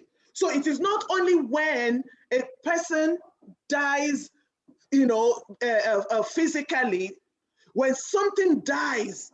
So when Tamar was raped, a virgin was raped by her own brother, Ammon. What she did was that the Bible tells us that She went to the street and poured ashes on herself because she lost her purity. She lost her virginity. Something died within her. And that is why sexual abuse is very traumatic. Part of what women's ministry is about is abuse prevention and healing and treatment. It is like losing one's life. It's like a child that is killed. So when it comes to ashes, there are different things that we can lose. And that's why I'm putting it here as, so there are different aspects, there are different types of things that we can lose using the acronym ASHES. A, we can have aspirations. We can have aspirations that burnt and are destroyed. And then we have regrets, the ashes of regrets on our hands. We can have success that got burnt. Whatever it is that we were climbing and we're hoping to succeed in, and it gets burnt. And then we have the ashes of failure in our hands. Unfortunately, sometimes it is our health, our youthfulness, our agility, you know, our being able to do so many things. There was a time that I always prided myself that I had not even just 20/20 sight. I had maybe, 20/40. I could stand here and read. But now, if I should take these glasses off, I'm like a blind woman. And that's something they say is part of what happens as you are aging, as you are getting older. I get up now, crick, crack, creak. It's like I need oiling like an engine. Lord have mercy, And I'm like, what's happening to this girl that used to pop and everything? Health can burn. And what we have will be ashes of sickness. Expectations. We go into marriage, we go into life with expectations of different things. We go into our jobs, we have expectations, and those expectations can burn. And then we have the ashes of disappointment. Support can burn. People that you are looking onto you're expecting that by the time I make this phone call, that person will just give me the money. And then you are calling, they're not even picking up the call. You are sending text message, you are reading it, it shows it has not even been read. Then the next thing is you are blocked. People that you expect to be there for you, they are not. They turn their backs on you with promises that they have made. What you have on your hand is betrayal and abandonment. So when it comes to ashes, so when the Bible says that he gives us beauty for ashes, these are the different things that can be ashes in our hands. But let's move on. So what does that beauty mean? What did God mean when he said beauty? And like if a Jewish lady or a Jewish man was reading Isaiah passage, what will beauty mean? For me, coming from my own mindset, when I was thinking of beauty, I was thinking of, hey, maybe it was a Mary Kay makeup that they were talking about. Or maybe it is the kind of powder. Or maybe it is how I tie my wrapper. Or maybe, I was thinking of those kind of things. But when I investigated the meaning of beauty in the Hebrew language, it is peah. And peah means headdress or garland, like the one that we're saying, like a string of coins. And many times, it is what is given to women, as a gift. But you see, the closest thing to it for us is our head tie. Is our head tie like we have it today. I can see different purple geles, So that is when we're talking about beauty in Isaiah, it has to do with a headdress. It has to do with a headdress, okay? And that is why, if we remember the parable of the lost coin that Jesus gave in Luke chapter 15, verse 8 to 10. Now, why am I spending some time about this? You see, because what I am about to teach us, or I'm about to remind us, has to do with our heads. It has to do with our heads. So Jesus said that the coin was lost. And in the Jewish mind, the losing of that coin meant something. It meant for that lady, It was like the headband that had her dowry, that had her bride price. And she would wear it with pride. She would wear it around until she discovered, one of it was missing, that it had dropped. And she was so frantic. It's like, people will be looking at me like I have diminished. Is it that instead of having 10, now I have 9? Is it that I'm only worth 9 coins? You know, and she was looking all over the place and looking all over the place. And the thing about the lost coin is that it was lost in the house. It was lost in the house. It was different from the lost sheep.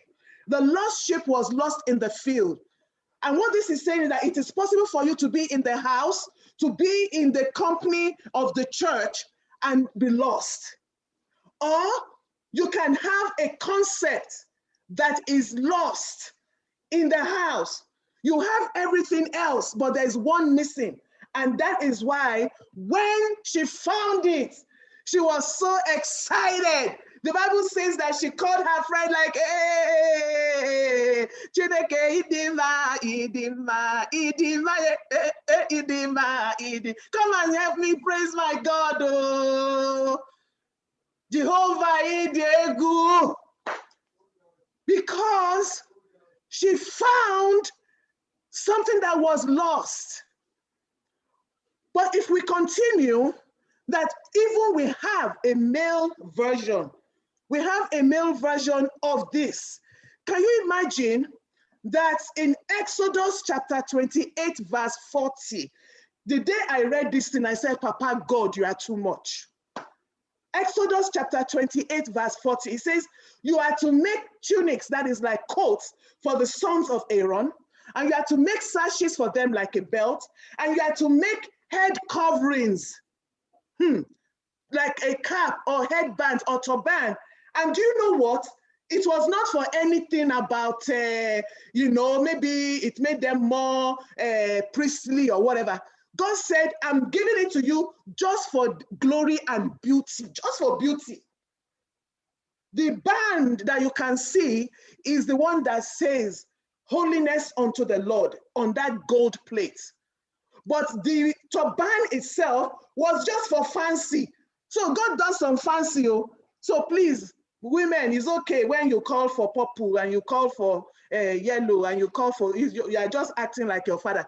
You know, we are not just being frivolous. Somebody, why all this thing? You know, can't we just wear something? It's okay. He's our father.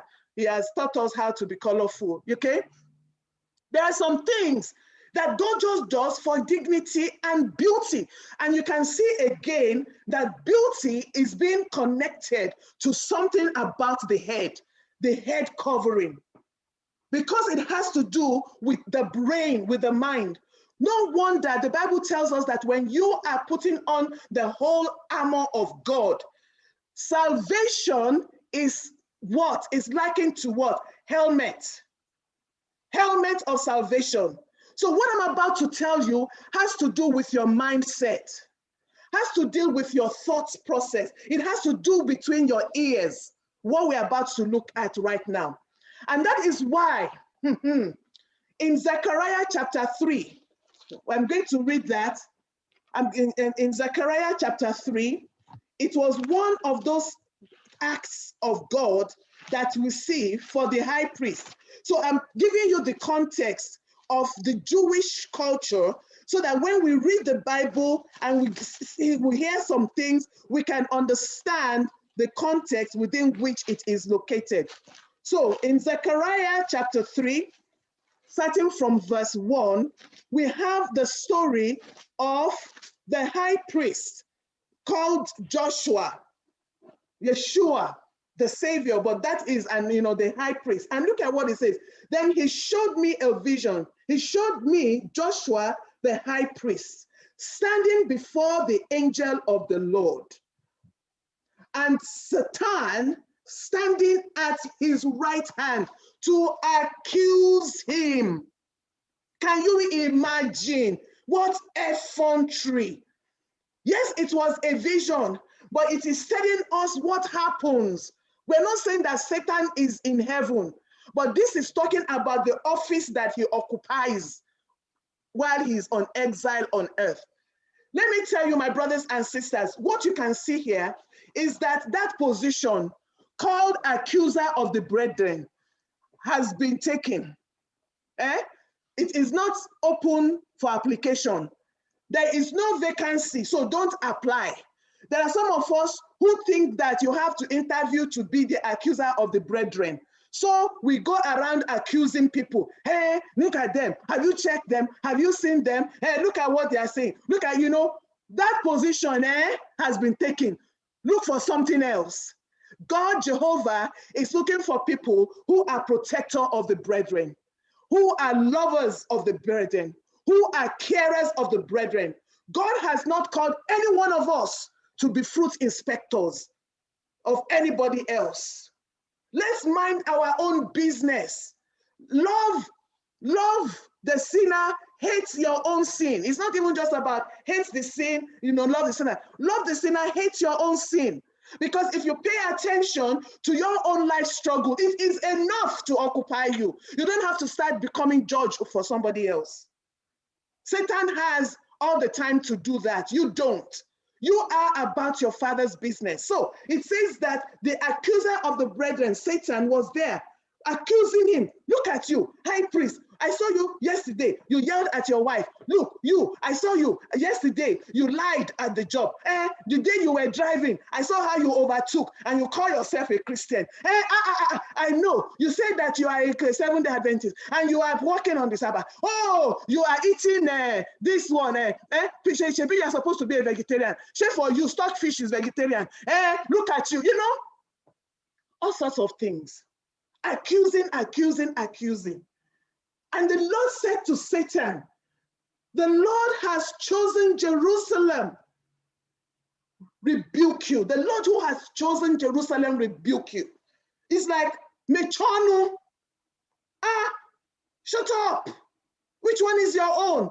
I am the one that has chosen Jerusalem. Is this not a brand plucked from the fire? Do you know what this person is going through? Now, Joshua was clothed with filthy garments and was standing before the angel. Now, note that angel there is capital A. And each time you see that in the scriptures, that is referring to the angel that is Jesus as the messenger of the covenant. It does not reduce him to the nature of angels, but it puts him in the place that he bears good news. He bears the message of the covenant. So that's the angel. That is why you see. So Jesus was right there as all of this was happening.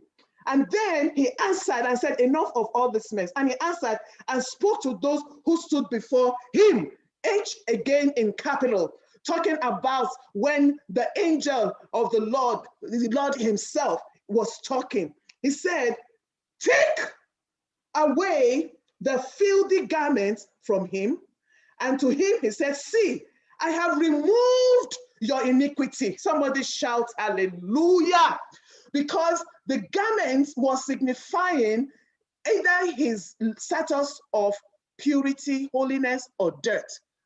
And here you see, it says your iniquity, the thing that makes you bow your head while you are serving, the thing that makes you feel unworthy while you are serving. And you know how this thing happens, okay? You can be doing service in the house of God. Maybe you are even leading the choir and you are singing. The moment you remember that, chai, I did something yesterday.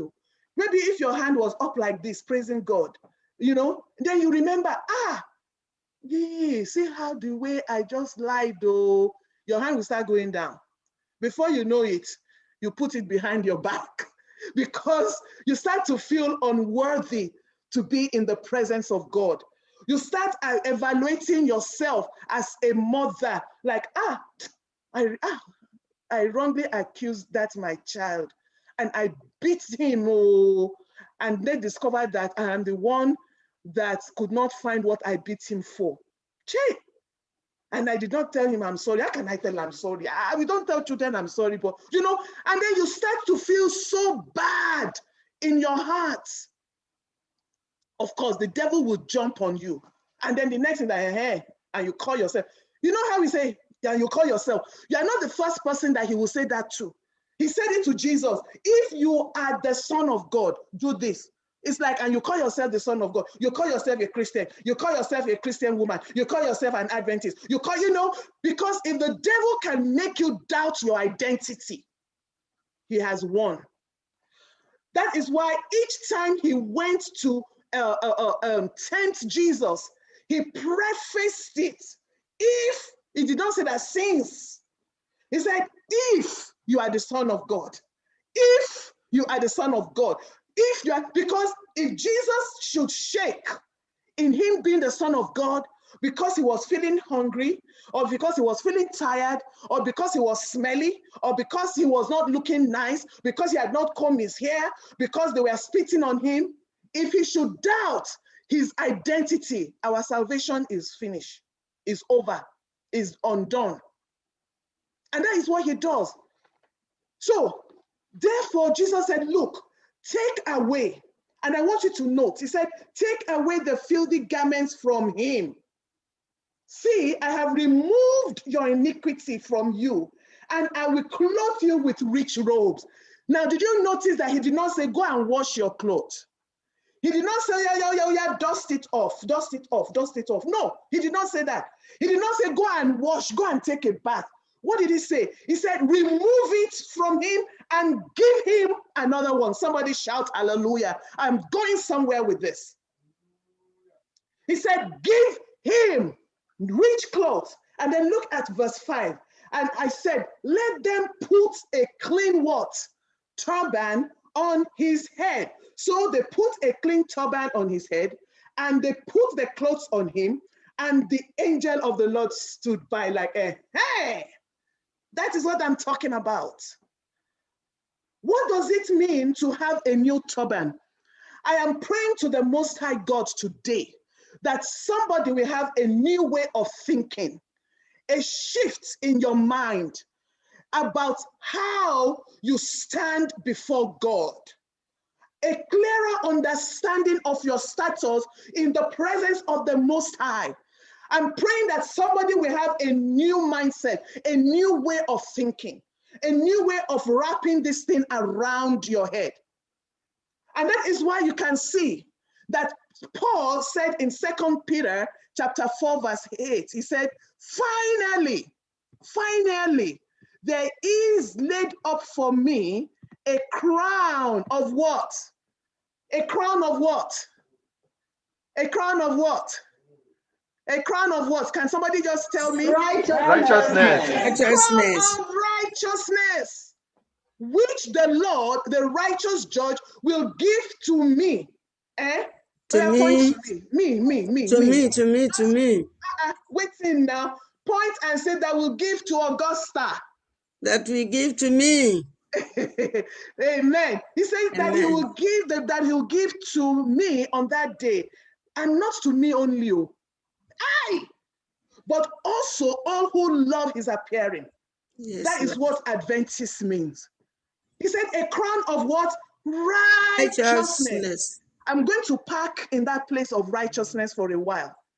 So how do we acquire this righteousness? What does it mean?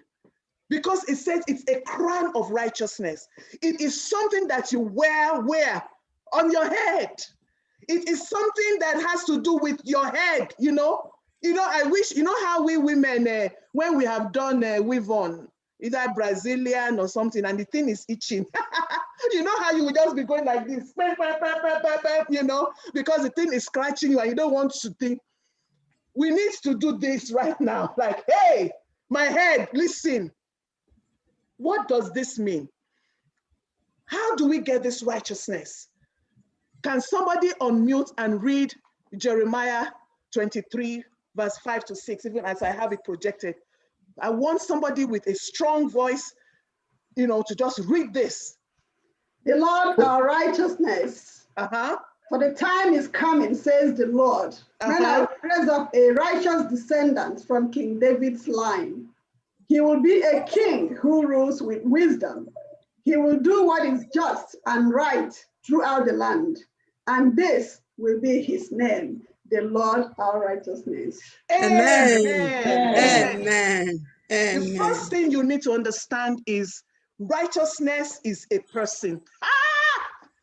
Go and write that down. Augusta Olaore 2021. Righteousness is a person. It is about a person. And that is why he says, the Lord our righteousness. What does that mean? Let us continue.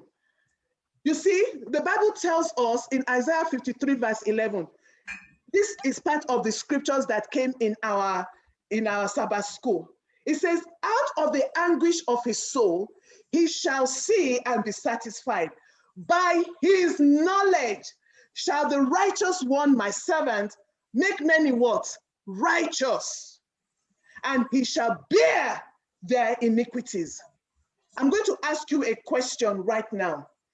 In order for Jesus to die on the cross, what sin did he commit? What sin did Jesus do for him to have died on the cross? Tell me. What sin? No sin, no. Really? Yeah, you mean he did not do sin? No.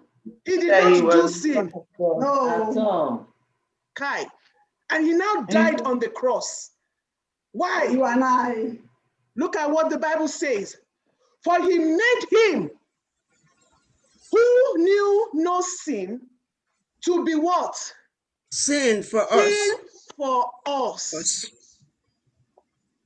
So he became sin, not because he did sin, but it was an identity that he chose for our redemption. He became ugliness.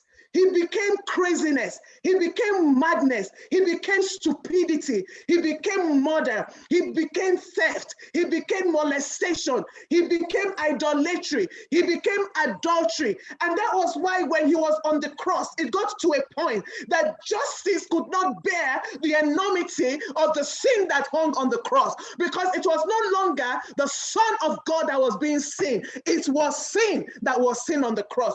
And he stood there and took the beating. This was a man that when he was born, night turned to day. The Bible says us that in the middle of the night, angels came and they sang at his birth. This same man, 33 years later, he hung on the cross. And at noon, when everything was bright, the Bible says that darkness covered the earth because a transaction was about to take place that the eyes of mortal man could not see. Here was the Son of God becoming sin, and justice was about to demand the last blood. And he took the blow. He took it. For 3 straight hours, he was on the cross. He took the blow, he took the bullet. And after 3 hours, he shouted. And before he shouted, he said, first, I am thirsty. Remember when we were talking about the woman at the well, and Jesus said, give me water? This is another instance when Jesus was thirsty, not just for water, but for reverence, for worship, for salvation. He stood there and said, I am thirsty. And the Bible says, after a while, he said, it is enough. It is enough. It is enough. It is finished. The price for our sin had been paid in full. And not only was it paid in full, the Bible tells us in the book of Hebrews that Jesus was an overpayment for our sin. What does that mean? We owed $1 and Jesus paid $1 billion. Somebody shout, hallelujah. Hallelujah. He was an overpayment so that it is inexhaustible.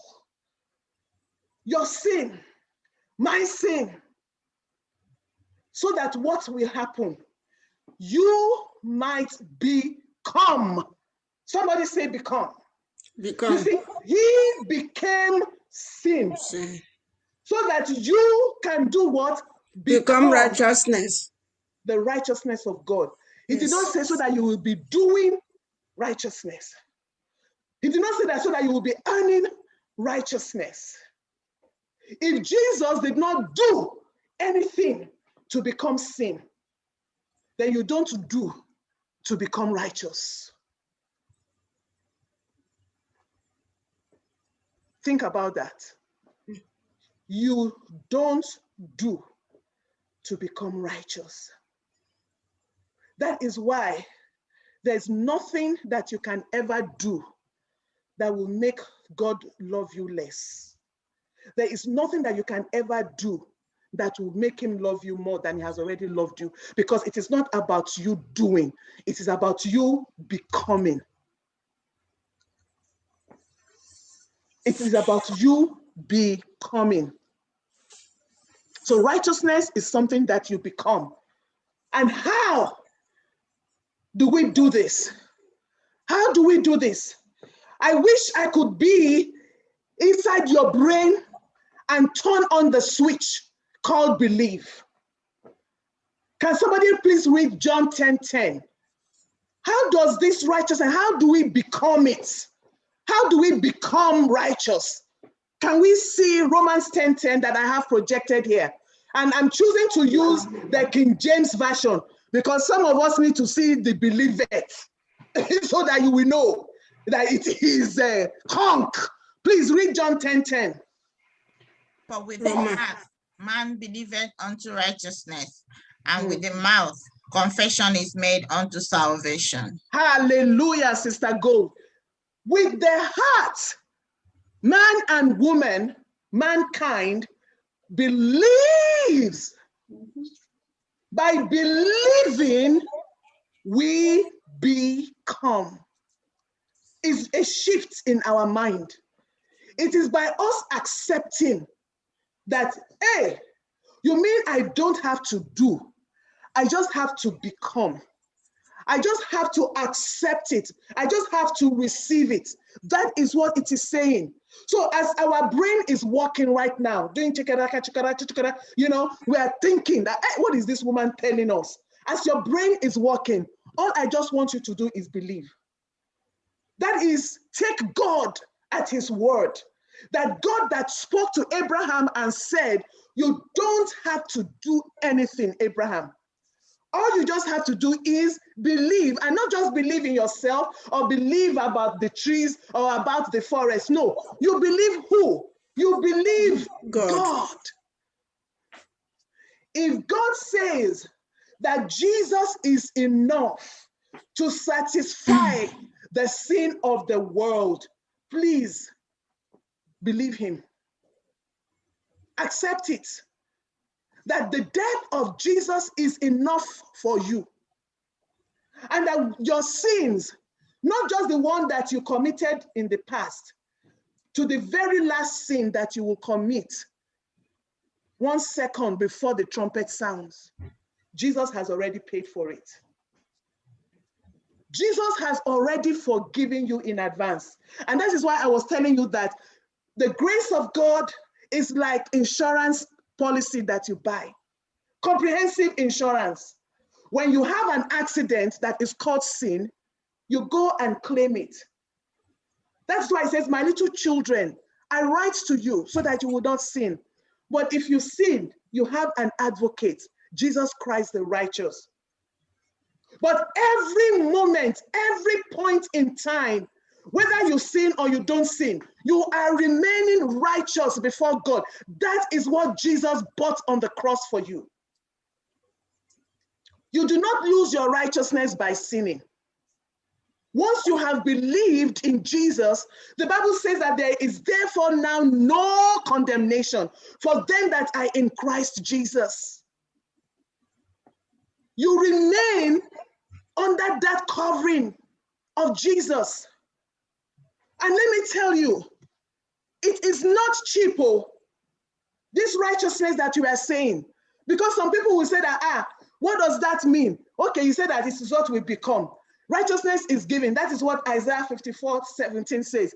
He says that in righteousness, he said, my servants in Isaiah 54, we're going to be, you know, I'm so happy and excited that we're in the book of Isaiah, this our Sabbath school. Look at what Isaiah 57, 54 verse 17 says. It says, no weapon formed against you shall prosper.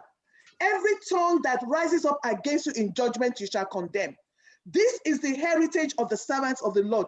And it says, and their what? Their righteousness is from me, says the Lord. I am the one that have declared them righteous. If you have any problem with it, come and talk to me. That's what God is saying. Righteousness is through believing, and righteousness is to be received, or else it is empty.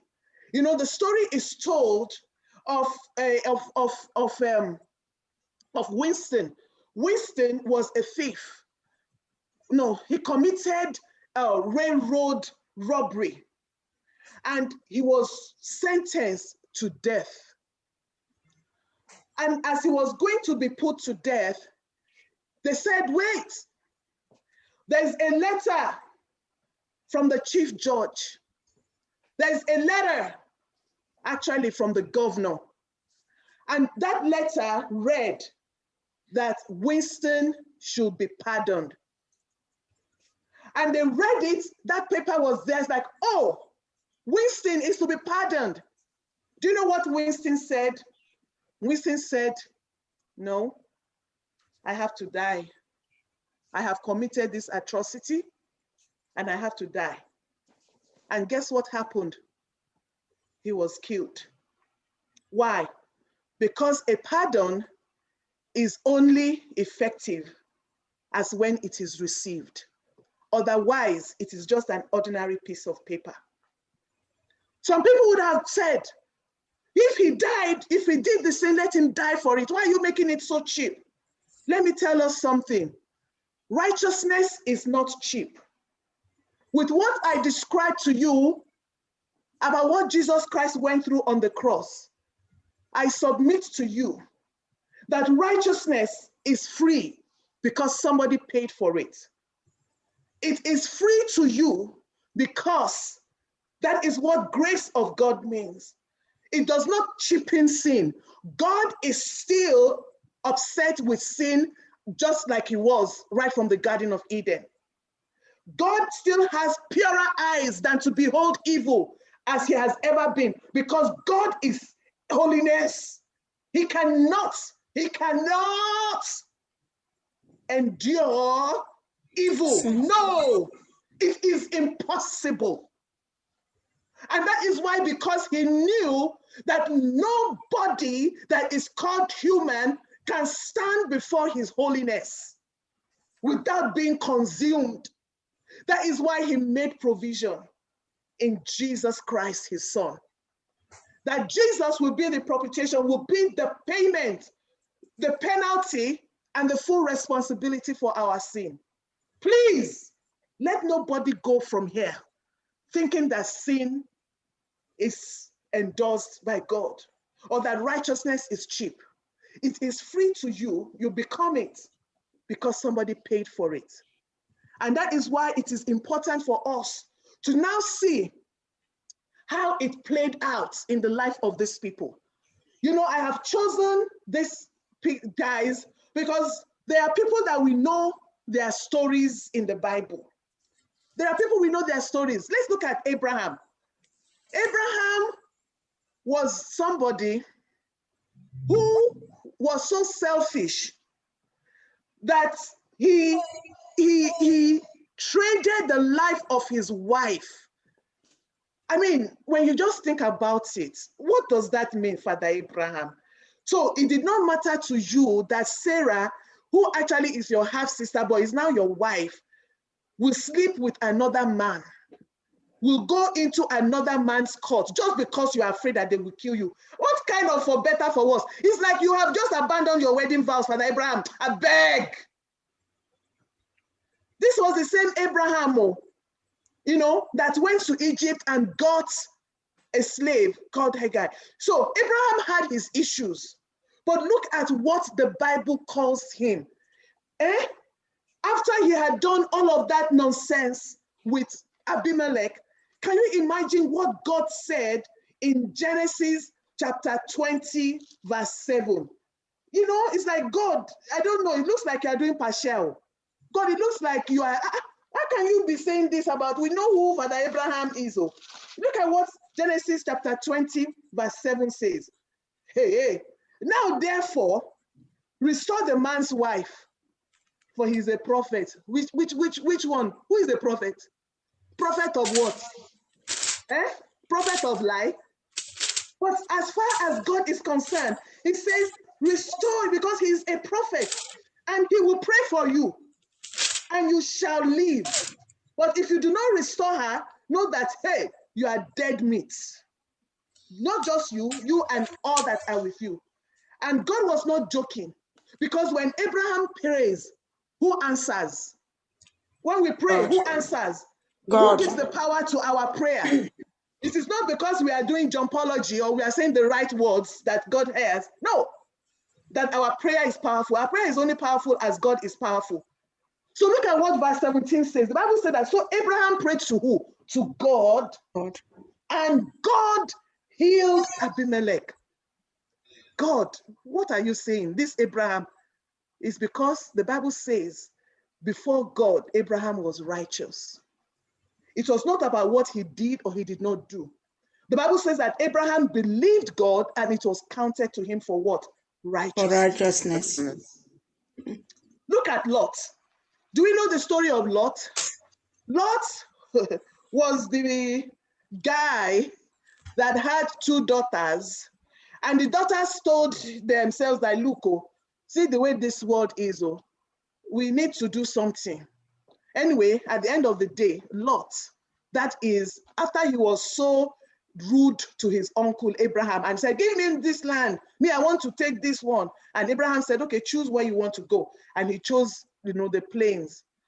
Lot was taken out of Sodom and Gomorrah after that whole experience, and his wife, died as a pillar of salt. He was left with 2 daughters that committed incest with their father. Can you imagine? This Lot. But look at what they referred to Lot about. In 2 Peter, I'm laying some things for us here so that with boldness we can continue to serve our God. In 2 Peter chapter 2, verse 7 to 8, there is a report that I had to check. Which Lot are we talking about here? Okay, in 2 Peter chapter 2, verse 7, it says, hey, can somebody please help me read it? Because maybe it is my own Bible that is not interpreting it well. 2 Peter chapter 2, starting from let us start from verse 5. 2 Peter, real quick. 2 Peter chapter 2, starting from verse 5. Anybody unmute yourself and read. But Anandi, you're already unmuted. Go ahead, please. And did not spare the ancient world, but saved Noah, one of 8 people, a preacher of righteousness, bringing in the flood on the world of the ungodly, okay, and turning the cities of Sodom and Gomorrah into ashes, condemned them to destruction, making them an example to those who afterward will live ungodly, and delivered righteous Lot. Wait. He delivered who? Righteous Lot. Oh, okay, continue. Who was oppressed by the filthy conduct of the wicked. Verse 8. For that righteous man, dwelling among them, tormented his righteous soul from day to day by seeing and hearing their lawless deeds. I beg, God, which glasses are you using? Is it the same Lot that we know? It's the same one, no? But this is how he stood before God. Oh yeah, let's look at David. 1 Kings. We know David, Abi. How many of us know David? How many of us know Brother David? How many of you know his sidekick with Bathsheba? How many of us know him trying to count when he should not count? How many of us know trying to kill and cover up his mess? Okay, is that David though? Let us read what is said about this David in 1 Kings chapter 14, verse 8. Somebody please read it for us. Very quickly. And tore the kingdom away from the house of David, and gave it to you. And yet you have not been as my servant David, who kept my commandments, and who followed me with all his heart, to do only what was right in my eyes. Which David? Because I already see some commands that he already broke you. But look at how God viewed David. Look at how God viewed David. Then, if we were thinking that God, are you lying? Let us look at Numbers chapter 23. On the whole population of Israel. I'm going somewhere, I'm trying to lay something for you that will increase your confidence when you approach the throne of grace. Numbers 23, verse 20 to 21. You see, the first part of 19 says that God is not a man that he should lie, nor the son of man that he should repent. So this is laying the foundation that, look, everything that we have been saying, it's not as if God is lying. It's not as if he's changing the truth. Look at what he says in verse 20. Behold, I have received a command to bless. He has blessed and I cannot reverse it. Why? Why? Verse 21. He said, he has not observed iniquity in Jacob, nor has he seen wickedness in Israel. The Lord his God is with him, and the shout of a king is amongst them. God, you have carried this one too far. You have carried, now you have just overdone it. What do you mean that you cannot? Can you not see those people committing adultery inside there? Can you not see that little boy who just stole an apple from the market woman? Can you not see that man who just lied even in his heart? You say you do not. God, what are you saying? God, what are you saying? Rather than say, God, what are you saying? I will say, God, what are you seeing? Do you want to see what God sees? Do you want to see what God sees when he saw the children of Israel from heaven? This is the picture, brothers and sisters. Hallelujah. What do you see? What do you see? What do you see? You see, this is how the children of Israel were encamped. This is how they lay, that is how they were encamped. What do you see? What is this sign that you see here? Anybody, what do you see? They are making a graven, they're making an abomination. They are sacrificing to another. No, that's not what they are doing. How are they camped? Look at how they are camped. What? In their different tribes. In the way they are in the sign of the cross. And yes, right in the middle, what do you see? That is where the tabernacle is, where the lamb was being offered. Okay. You see, when God said that I do not see iniquity in Israel, it is not because they were not committing iniquity, but it is because when God looked, what he saw was Jesus, the Lamb of God, who was going to be slain for the sins of the world. And when he saw that, he could not see their iniquity. Like the cross. That is what it is. And I want you to look, I want to say something very quickly here. See, many of us as Seventh-day Adventists, we have learned about investigative judgment. This is where investigative judgment is. Now, I want you to think about this. when a man or a woman, a person has committed a sin, what do they take to the tabernacle? Quickly, somebody tell me. When somebody has sinned, what do they take to the tabernacle to sacrifice? A sheep that is without stain. A sheep that is without stain, thank you, without blemish. The Bible tells us that they will take the sheep to the priest, and the priest will examine. What will the priest examine? Is it the sinner or the sheep? The sheep. Who has to be without blemish? The sinner or the lamb? The lamb. Who has to be perfect? The lamb or the sinner? The lamb. The lamb. Hallelujah. So what does that mean? The investigation. Who is being investigated? The sinner or the lamb? The lamb. The lamb. So when the lamb is investigated and the lamb qualifies, who becomes accepted? The sinner. Finish. Beautiful. Finish. Yes. Finish. Amen. Because if you were going to be investigated, the reason why you're actually coming is because you are already with blemish. You are already stained. That is why you are bringing the lamb. Behold the Lamb of God who takes away the sin of the world. That is why God could say, I see no iniquity. This is why you have to be established in righteousness, but not in your own righteousness. You remember that song that we sing? He said, glad when he shall come, what? We trumpet sound.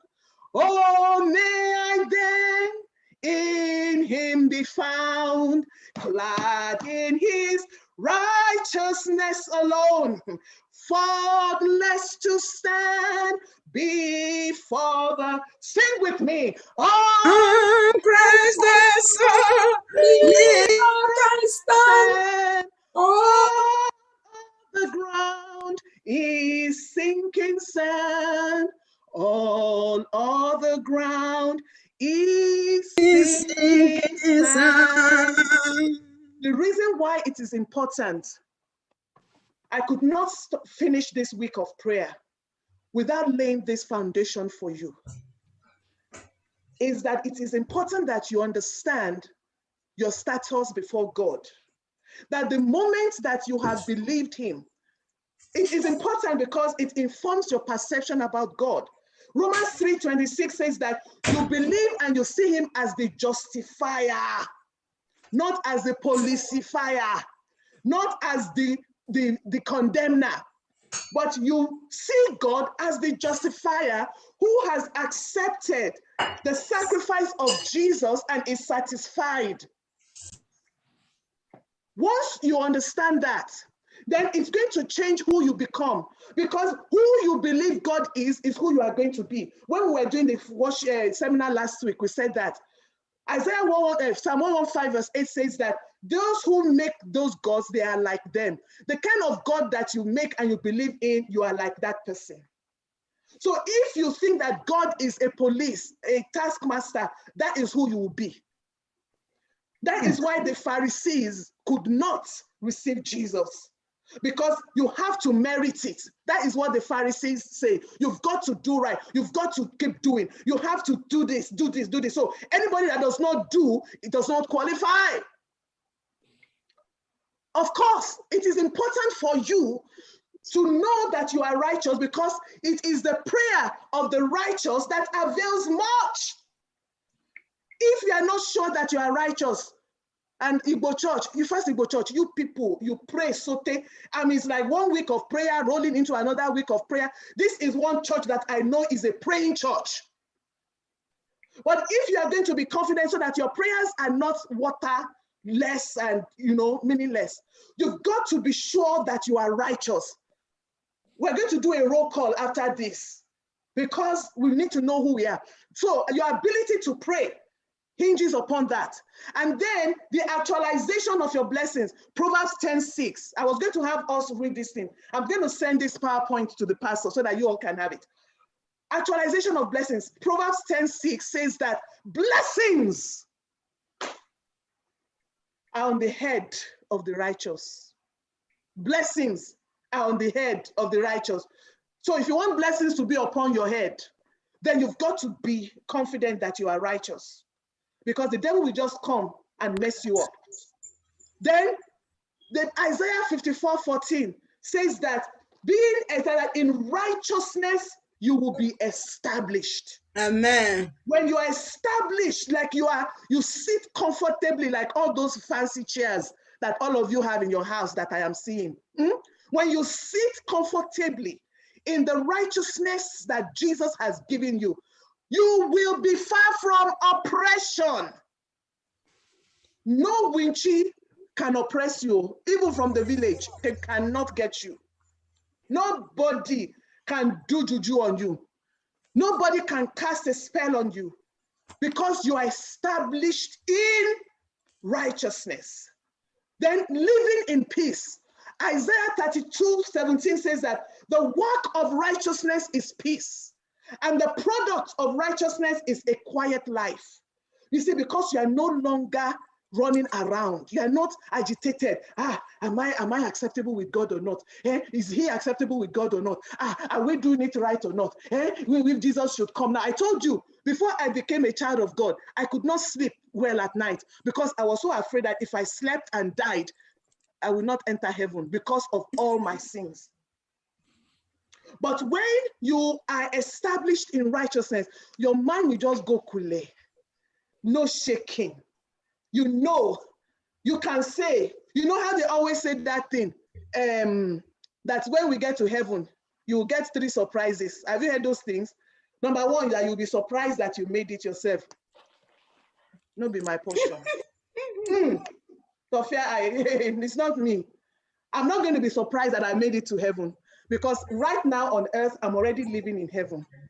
The Papa God that sits upon the throne is my Father. Then the Jesus that is coming to collect me is my brother. And you're not telling me that I'm going to be surprised. That one, misfire. Nobody should have uncertainty about their salvation. And then boldness to go. The Bible tells us that the righteous are as bold as a lion. The righteous are as bold as a lion. And then Matthew chapter 5:20 says that except your righteousness is more than that of the Pharisees, you shall by no means enter the kingdom. So your righteousness is going to be a righteousness that is not on works, but on believing and becoming and celebrating who God is. Now, hallelujah. I'm going to stop sharing screen because I want to do a roll call right now. Hallelujah. After this, I want to see who are the righteous people here. If you know that because of what Jesus has done, not because of what you have done, you are righteous. Oh yeah, raise your hand. Amen. Amen. Amen. Amen. Hallelujah. Amen. Yes. Amen. Amen. Amen. The Bible says that with your heart, you believe, and with your mouth, you confess. You see, when you can say that I am the righteousness of God in Christ Jesus, you've got to memorize that passage. It says that, for he became sin who knew no sin, that I might become the righteousness of God in Christ Jesus. Let me tell you, they have not yet born that sin that will stand in front of you when you're about to commit sin, and then you say that. The demons will run away. That is the secret. When you can say that, I'm wearing white robe already. I'm not going to go next to somebody that is coming with palm oil now, because of the righteousness of God that is upon me. I want you to repeat this, because that is what the word of God says. For he became sin, who knew no sin. I hope you are repeating it after me. Oh yeah, unmute yourself so I can know. It's okay that we can crash Zoom. It's okay. It doesn't have to rhyme. It doesn't have to be melodious. We are taking up our position. Hallelujah. Amen. Sister Chidima, you're already saying it even before I started. Okay, no bahala. We are ready to take our stand. We are ready to enter into what God has called us to be. Yes. All right. Let us declare it. For he became sin. For he became sin who knew no sin, that I may become righteousness of God in Christ Jesus. Amen. Okay, Mama David and Mama Margaret and Daddy David, please turn to yourself and say, I am the righteousness of God. Look at me well. I'm the righteousness of God. I'm the righteousness of God. Sachigo, tell your husband that look at me well, you. I am the righteousness from my hand. But I bury, yeah, tell her too. That's look me well. I am the righteousness of God. Look at me, I am the righteousness of God. Amen. Hallelujah. Amen. Let us pray. Let us pray. Father, we thank you. Papa, I have delivered your word. Though. Thank you because your children have received it. Father, we thank you because no longer shall the devil oppress us and work with our minds and play mind games on us from today. Amen. If there's anybody who has not accepted Jesus and have not entered into that covenant, today they are making their calling and election sure. Father, we thank you for the gifts of your righteousness that you gave us as your robe, as your helmet, as our head wrap, as the beauty for our ashes. Father, we say thank you. We bless your holy name. Let all the blessings that are on the head of the righteous be our portion. The boldness, the confidence, the peace, the joy, let it be ours. Let us be a new set of human beings, better human beings, beautiful human beings, loving human beings from this day forward. In Jesus' name, we have prayed. Amen. Amen. Amen. Amen. God bless you. Amen. Amen. Amen. Amen. No problem. Thank you very much, Sister Augusta. This is a mini women's prayer retreat. And I'm sure every man here is enjoying it. Thank you for blessing us. We are the righteousness of God. Thank you, Dr. Lowry. These are some of the announcements we have. There's going to be board meeting next week, the 13th of this March, and following it, March 20th will be church business meeting.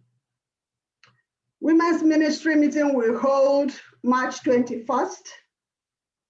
And we know this evening we're going to have service of songs for our late Elder Okwano Chineye Wokocha. 7 p.m. is the time. Let us all keep this date for our late brother. Also, good morning, Church of God. Today is Women's International Day of Prayer, and I'm welcoming all of us to this day. This is the day the Lord has made, and He has asked us to be glad and rejoice in it. From last year, March, till this year, March, some of the people that were with us are no longer here. It is not by our own righteousness that we are still alive today. Not by our own righteousness that we still have our health. We praise God. And that is why we are here today. On behalf of our pastor, Pastor Kezie Rondo, the entire membership of FirstIgbo Seventh Adventist Church, I welcome everyone on this Zoom platform, Facebook, Twitter, YouTube, wherever you have logged into this church today. I am welcoming you. And I'm asking God to bless all of us. I'm asking God to be with us today as we worship him. Let us continue to worship him in truth and in spirit. And next time, please call him and worship with us. This is your home church now. May the blessings of God continue to abound with all of us. Women for Christ, lift him up. Women for Christ, I'm a woman of value. Men, women, and children for Christ, action for Christ. Sister Wampa. Oh, the onye ga-ewe ọnọdụ m n'eluigwe. Oh, the onye ga-ewe ọnọdụ m n'alaeze. Oh, the onye ga-ewe ọnọdụ m n'eluigwe. Ma onwe m ga-ewere ọnọdụ. Ọ dịghị onye ga-ewe ọnọdụ m n'eluigwe.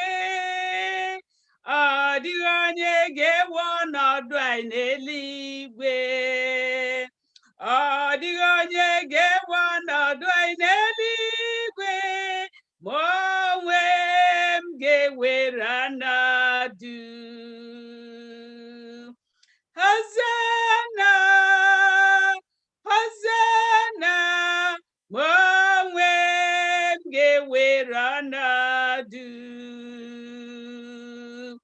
Hosanna, Hosanna, ma onwe m ga-ewere ọnọdụ. Anyị na-ele anya eluigwe ọhụụ, anyị na-ele anya eluigwe ọhụụ, anyị na-ele anya eluigwe ọhụụ na uwe ọhụụ, ka ezi omume dị n'ime ya. Anyị na-ele anya eluigwe ọhụụ, anyị na-ele anya eluigwe ọhụụ, anyị na-ele anya eluigwe ọhụụ na uwe ọhụụ, ka ezi omume dị n'ime ya. Mgbe m lụsịrị ọlụ m na-aga m ala n'ala kacha mma, aga m ala n'ala kachasị mma. Mgbe m lụsịrị ọlụ, mgbe m lụsịrị ọlụ m na-aga m ala n'ala kacha mma, aga m ala n'ala kachasị mma. Mgbe m lụsịrị ọlụ, ebe mara mma, ebe obibi ọma nye ndị kwere ekwe, bụ ndị meriri ụwa. Aga m ala n'ala kachasị mma. Mgbe m lụsịrị ọlụ, ebe mara mma, ebe obibi ọma nye ndị kwere ekwe, bụ ndị meriri ụwa. Aga m ala n'ala kachasị mma. Mgbe m lụsịrị ọlụ. Joshua weliri aka ya elu, anyanwụ wee dere du, anyanwụ wee dere du, anyanwụ wee dere du. Joshua weliri aka ya elu, anyanwụ wee dere du, otu aka mkpa m niile jedere du. Joshua weliri aka ya elu, anyanwụ wee dere du, anyanwụ wee dere du, anyanwụ wee dere du. Joshua weliri aka ya elu, anyanwụ wee dere du, otu aka mkpa niile jedere du.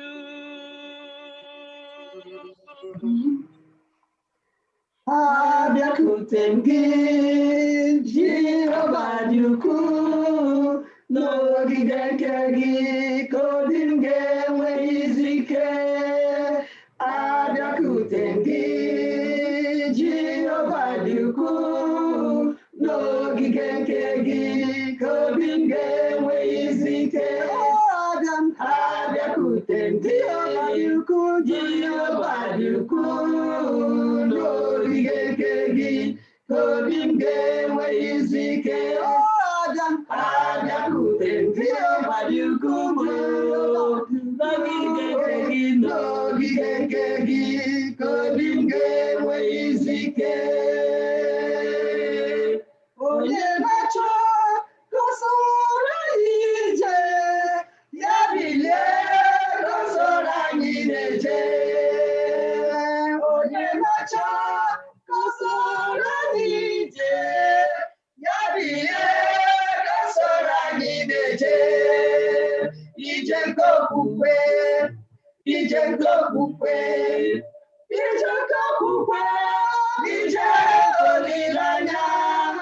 Onye na-achọ ka o soro anyị ije, ya bilie ka o soro anyị na-eje. Obi ga na-eto Chukwu, ụgwọ m ga na-enye ya ozi. Aga m agba aka lụrụ ya ọnụ, lụsie ya ike. Obi m ga na-eto Chukwu, ụgwọ m ga na-enye ya ozi. Aga m agba aka lụrụ ya ọnụ, lụsie ya ike. Onye nzọpụta jụrụ m afọ n'ezie, ịma dịwo mma. Ịma dịwo, achọtawo m enyi na onye nzọpụta m. Onye jụrụ m afọ n'ezie, ịma dịwo mma. Ịma dịwo mma, achọtawo m enyi na onye nzọpụta m. Onye jụrụ m afọ n'ezie, ịma dịwo mma. Obi ma dịwo mma. Obi ma dịwo mma. Obi ma dịwo mma. Obi ma dịwo mma. Achọtawo m enyi na onye nzọpụta m. Onye jụrụ m afọ n'ezie, obi ma dịwo mma. Abraham wee bilie ije n'ala nkwa ahụ, ya na Lọtụ nwanne ya yiri wee chee. Nsogbu wee dị n'etiti ndị ọzụzụ atụrụ ya. Abraham sị Lọtụ, nwanne m, gịnị bụ nsogbu? Legharịa ya gburugburu n'ebe niile, ma ọ bụ n'aka nri gị, ma ọ bụ n'aka ekpe gị. Chịrị chịrị chịrị chịrị chere ka udo wee dị. Abraham wee bilie ije n'ala nkwa ahụ, ya na Lọtụ nwanne ya yiri wee jee. Nsogbu wee dị n'etiti ndị ọzụzụ atụrụ ha. Abraham Lọtụ nwanne m, gịnị bụ nsogbu? Legharịa ya gburugburu n'anya niile, ma ọ bụ n'aka nri gị, ma ọ bụ n'aka ekpe gị. Chere chere chere chere chere ka udo wee dị. Gbaso n'udo nwanyị, gbaso n'udo nna, gbaso n'udo, gbaso n'udo. Chere chere chere chere chere ka udo wee dị. Gbaso n'udo nwanyị, gbaso n'udo nna, gbaso n'udo niile, gbaso n'udo. Chere chere chere chere chere ka udo wee dị.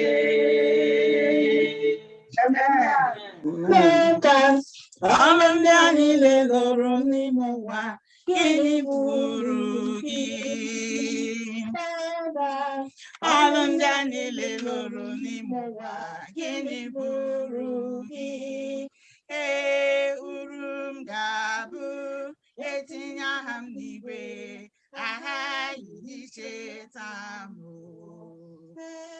Uru tinye aha m n'igwe ka ha icheta m. Anyị na-ala obodo mmiri ara ehi n'ime ya. Anyị na-ala obodo mmiri ara ehi n'ime ya. Aka nwanna jide aka nwanna, aka nwanna jide aka nwanna, ka anyị lawa n'igwe. Aka nwanna jide aka nwanna, aka nwanna jide aka nwanna, ka anyị ruo n'ụlọ.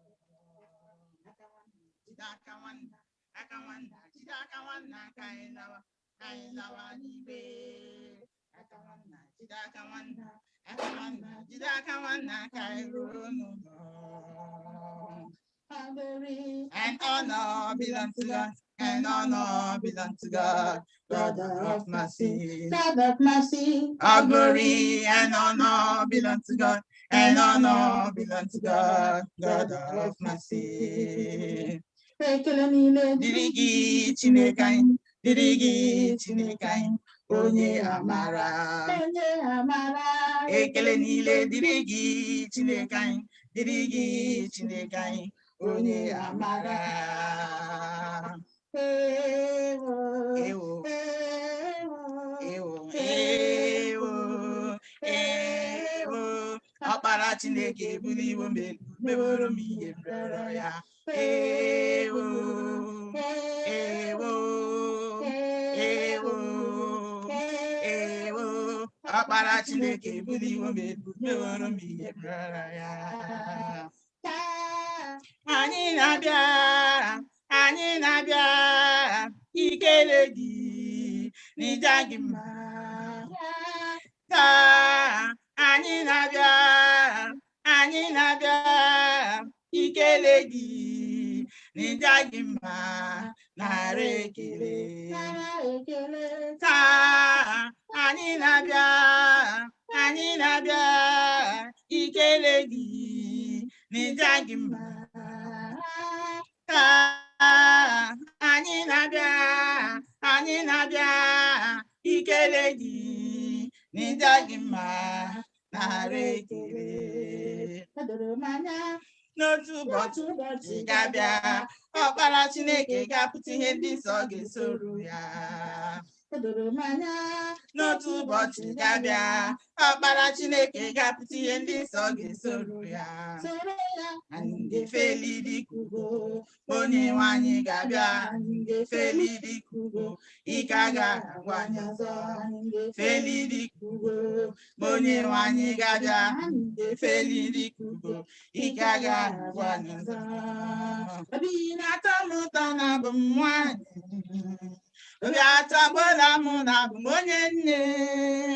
Ekele dịrị Chineke nke igwe, onye mere m ka m bụrụ onye nne, ezigbo nwanyị ọma. Obi na-atọ m ụtọ na abụ m nwanyị, obi atọgbuola m na abụ m onye nne. Ekele dịrị Chineke nke igwe, onye mere m ka m bụrụ onye nne, ezigbo nwanyị ọma. Amen. Amen. Amen. Amen. Amen.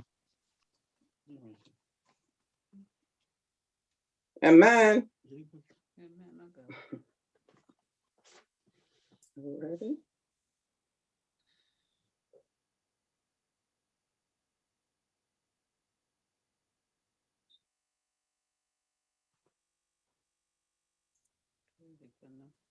Are we ready? Yes. Okay. Happy Sabbath, church. Happy Sabbath. Our affirmation of faith is taken from Psalms 91, 1 and 2. It says, "He that dwelleth in the secret place of the Most High shall abide under the shadow of the Almighty. I will say of the Lord, He is my refuge and my fortress, my God, in Him will I trust." Our call to worship is taken from Revelation chapter 14, verses 6 and 7.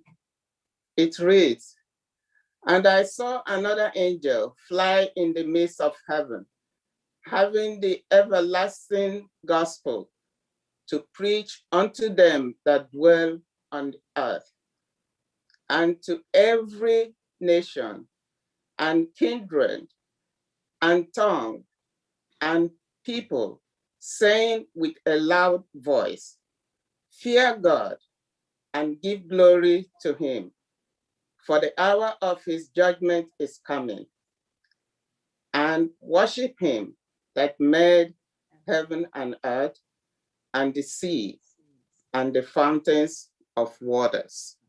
With this, I call the church to worship. Spirit of the living God, fall afresh on me. Spirit of the living God, fall afresh on me.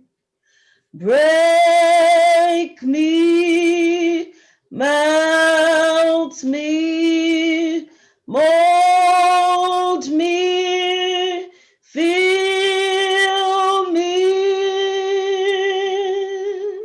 Spirit of the living God, fall afresh on me.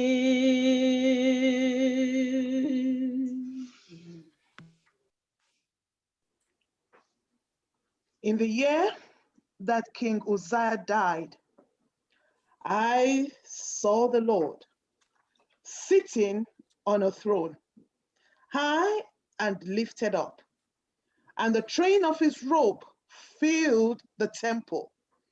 Above it stood seraphim. Each one had 6 wings.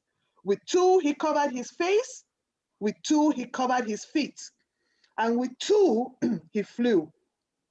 And one cried to another and said, Holy, holy, holy is the Lord of hosts.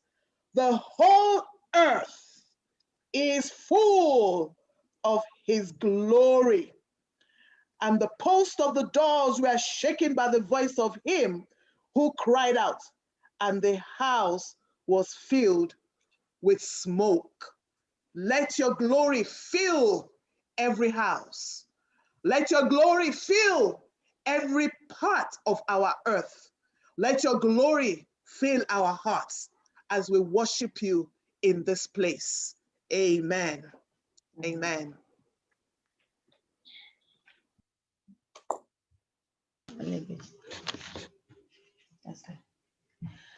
Praise him, praise him, praise him, praise him. Jesus, blessed Savior, is worthy to be praised. From the rising of the sun until the going down of the same, he is worthy. Jesus is worthy. He's worthy to be praised. Glory, glory,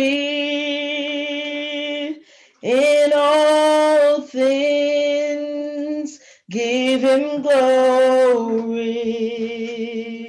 Jesus, blessed Savior, is He's worthy to be praised. God is our rock, hope of salvation,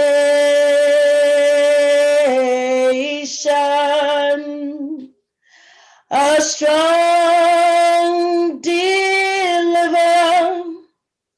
In him will I always trust. Praise him, praise him, praise him, praise him. Jesus, blessed Savior, he's worthy to be praised. Praise him, praise him, praise him, praise him. Jesus, blessed Savior, he's worthy to be praised. Jesus, blessed Savior, he's worthy to be praised.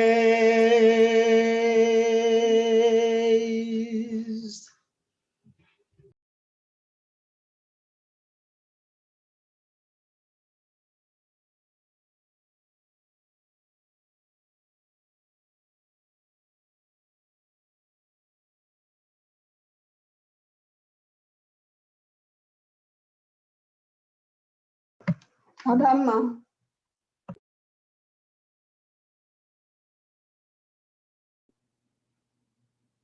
Happy Sabbath, church.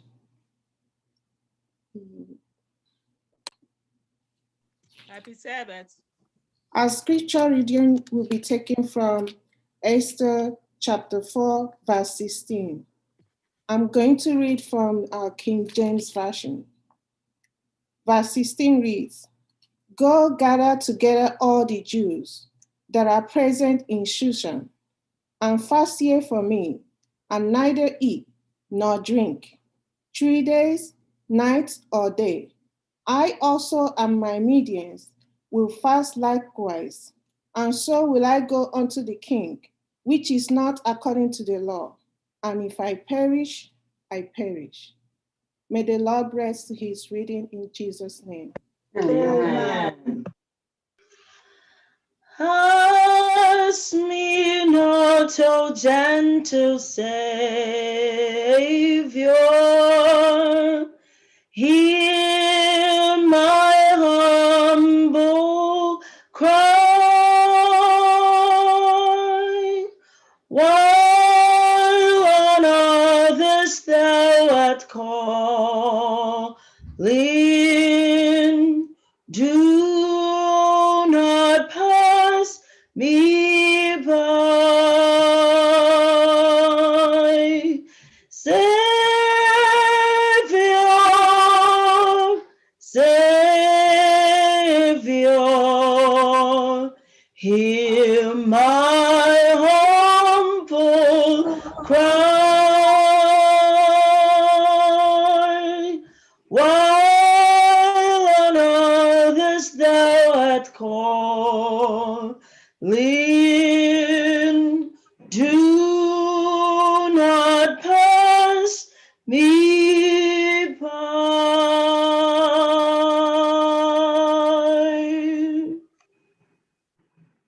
Amen. Amen.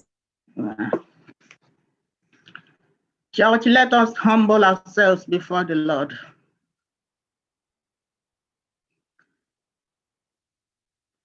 Eternal and everlasting God, the Lord of Lords, King of Kings, Lord El Shaddai, Lord of forgiveness of sins. We come to you this afternoon with thanksgiving and praise. We praise and thank you for all your goodness and all the things you have been doing in our lives. We thank and adore you because of who you are, because you are God Almighty, and you manifest yourself in our lives every day. We thank you for all you have given us since the week. We want you to forgive our sins, dear Father, we beseech you. We thank you for that.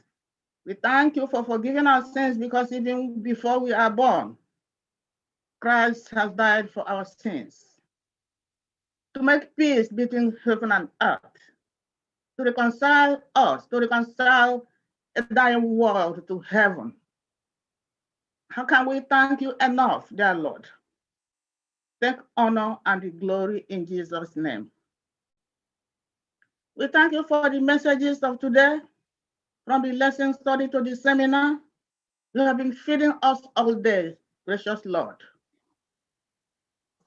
And we praise you for all that has been given to us since the week by this sister. You have fed us with your words through her.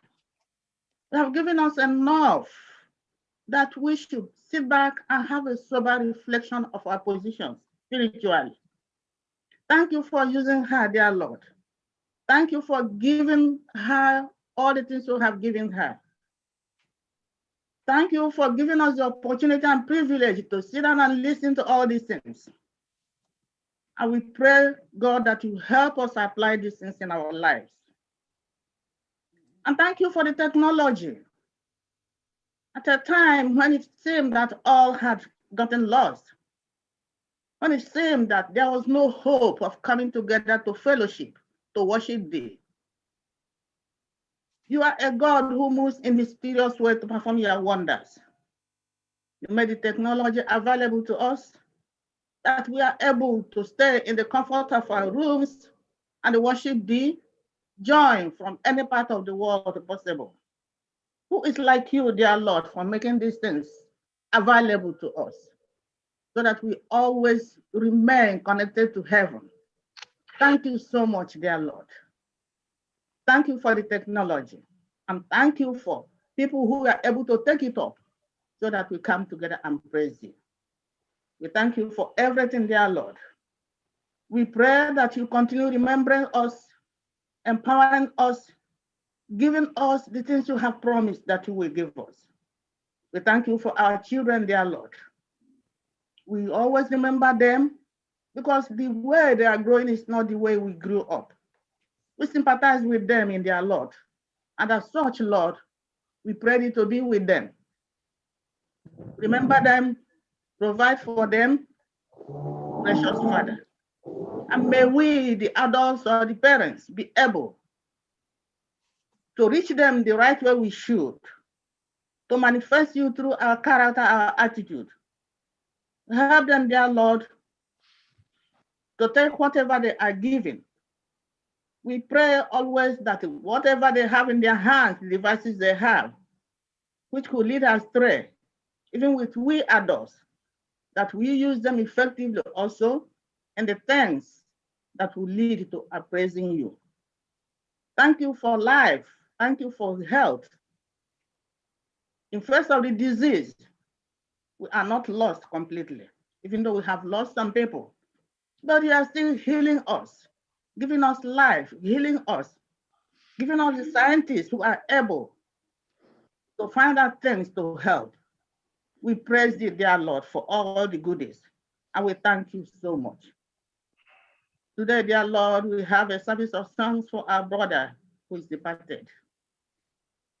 As the final moments draw closer, it becomes very, very emotional.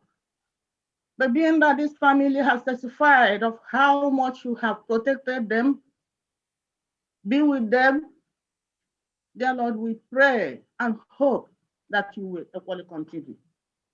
As we come together this evening, gracious Lord, be with us in all we are going to do. Give us consolation. We have wept, the family has wept, but all no avail. Continue comforting them. Comfort the church family. And so, Lord, from now until the very last moment of the journey, peace, dear Lord. Thank you so much for everything, dear Lord. We cannot thank you enough. Dear Lord, this afternoon we are going to present the speaker again. Be with her, put words in her mouth. The way she has fed us this week through you, continue empowering her. Continue blessing her. The resource you have provided her with, dear Lord, may it be inexhaustible. Love for your work, love for human, love for eternal things, love for elevating you. Continue empowering her, dear Lord. As we are going to listen to her this afternoon, help us to take the things that you want to teach us, and apply in our lives and try to emulate her example, live the way Apostle Paul said that we should live. Do the right thing, helping the needy and the poor. There are ways if you cannot preach elaborately like other people like Paul, there are ways you can say Christ died for us. May we reach out in our little ways, in our little corners, and elevate you so that the world will see you. As we pray for ourselves, we pray for the entire world. Those who know you and those who do not know you. Because the death of Christ on the cross had no limit. Not for the black, not for the white, not for the tall, not for the short one. It is limitless. That all should come to the understanding of realizing what Christ did on the cross of Calvary and embrace the offer and accept what is offered, we pray, dear Lord. Help us to understand you fully. Lead the sister this afternoon, dear Lord. And by the time she's done with us, may we never be the same. That we continue growing in faith and in hope and love for you and for human, dear Lord. That all we have been learning and reading from the Bible will not come to nothing. Give us a Holy Spirit to lead us, to teach and explain to us, that we will come these things and grow by them until eternity. Thank you, dear Lord, for hearing our prayers. For we have prayed in the name of Christ, the peacemaker. Amen. And let the church say, Amen. Amen. Amen. Amen. Amen. Hear our prayer, Lord. Hear our prayer, Lord. Incline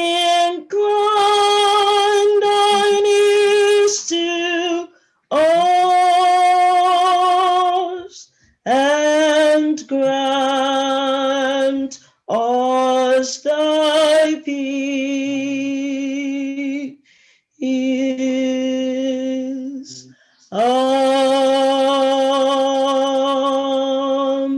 Amen.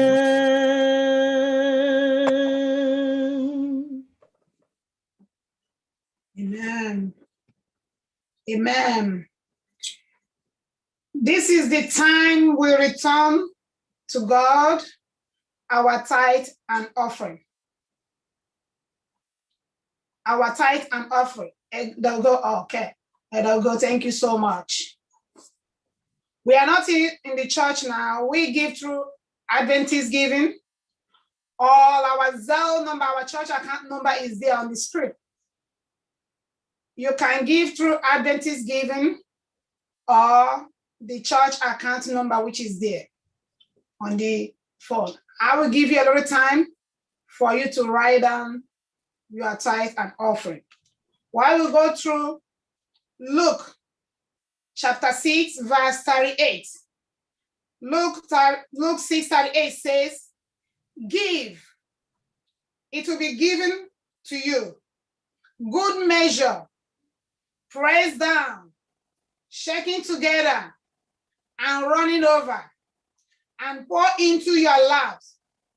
The amount you give will determine the amount you get. Give, it shall be given unto you. Give, it shall be given unto you. Give, it shall be given unto you. Good measure, praise down and running over. Give, it shall be given unto you. Give, it shall be given unto you. Give, it shall be given unto you. Good measure, praise down and running over. Amen. Amen. Let us pray. Our Father, who's art in heaven, we thank you for the spirit of giving. Father, Lord, we are returning back 1/10 of what you gave us. We may have returned as we like and not truthfully. Lord, bless the offering. Bless those that give and those who are not able to give. May the offering be used in furtherance of your word as we tabernacle in your vineyard. In Jesus' name I pray. Amen. Amen. Amen. Amen. Amen. Well, this is the time for me to introduce the speaker of the hour. I will say that I may not really introduce her because we have been with her for the week and we know her very well. However, I will not fail to tell you that as a social work practitioner and educator, she is a life coach, relationship educator, family life strategist, and human services innovator. Her ministry to women and families span across the globe, empowering, encouraging, and disciplining diverse audiences with 21st century issues and challenges in real time. Her passion is utilizing biblical principles to assist her audience achieve thriving emotional and spiritual health. We have been with her all week. She visited us in the past. She visited us in the past when we were in the school with her husband. We heard from her. Women that attend prayer retreats, we have heard from her. There was a weekend we attended prayer retreat. She was the speaker all through the weekend, from Friday till Sunday. God really has strengthened this woman. He has given her the power to reach us in her own way, utilizing biblical principles. Who am I talking about? None other than Dr. Yetunde Augusta Olaore. Last time we attended prayer retreat at Connecticut, I forgot the year, 2017 or 18, I don't remember. There was a clip she showed us about a 10-year-old blind autistic boy. This boy sang a song that made an imprint on my mind. The song says, open my eyes, open the eyes of my heart. Lord, I want to see you high and lifted up, shining in the light of your glory. That was the first time I heard this song, led by sister, our own Dr. Mrs. Olaore. And since that time, this song has been resonating in my mind. I'm just telling you about Sister Olaore. She is the one we are going to listen to again. We are going to hear her now after the women sings. Let us please give her our undivided attention when she comes up once more to give us the message God has prepared for us through his woman servant.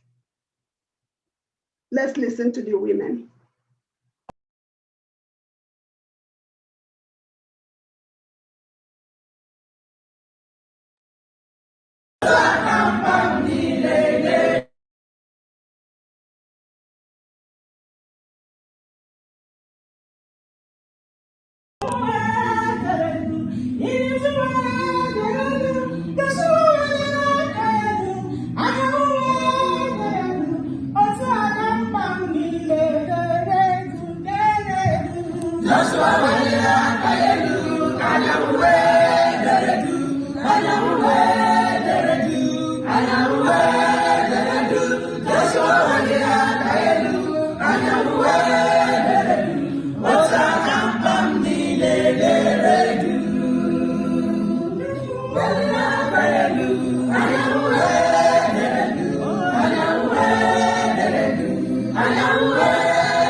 Amen. Amen. Amen. Amen. Amen. Wow, that was so beautiful. And being able to think of pre-COVID. Now the world has pre-COVID, you know, it was BC, before and after Christ. Now it is pre-COVID and post-COVID. But we thank God that we are making it through in the mighty name of Jesus.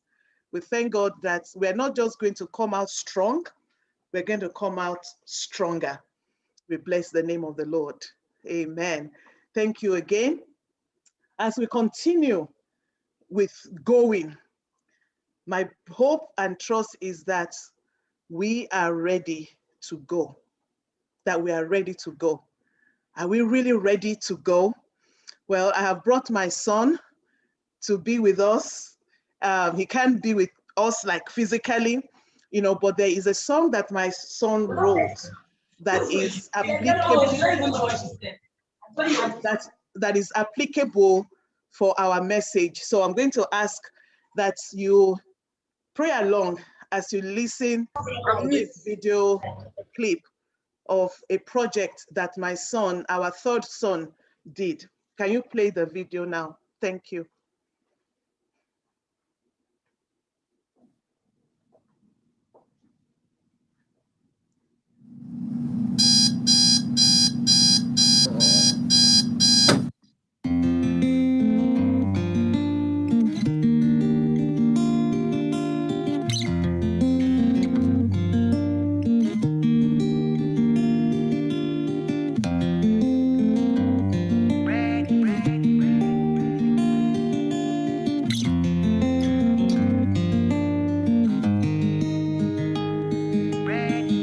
Scattered lives, broken pieces, wounded hearts, tired souls. This empty vessel's filled with weakness, and where to start, I don't know, but I'm ready. I will go, here I am, Lord, send me. I'm shaking, but I know you'll hold me steady. Oh, I'm scared to death, but I'll do it if you let me, if you help me. Oh, loveless eyes, hate-filled faces, ripped by trust, grown in fear. Oh, oh, oh, oh. They need to know they were created by a God who loves them dearly. Can you hear me? I'm ready. I can't do it on my own, Lord, it's too heavy. But it's not by power, not by might, so strengthen me. Oh, I'm scared to death, but I'll do it if you let me, if you help me. In the hands of the Creator, something old is made brand new. So hold me, make me, mold me in your favor,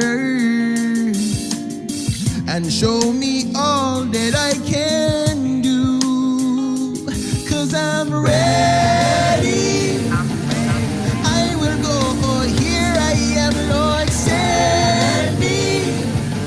I'm shaking, but I know you'll hold me steady. Oh, I'm scared to death, but I'll do it if you let me, if you help me. Can you say I'm ready, I'm ready, I'm ready?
one of which have been successful. On behalf of the community leaders, they sent myself and my brother to come to meet you, to appreciate you, and to give one or two speeches. Yes. Wow. Are you with me? Yes, sir. So we appreciate it. Thank you so much, sir.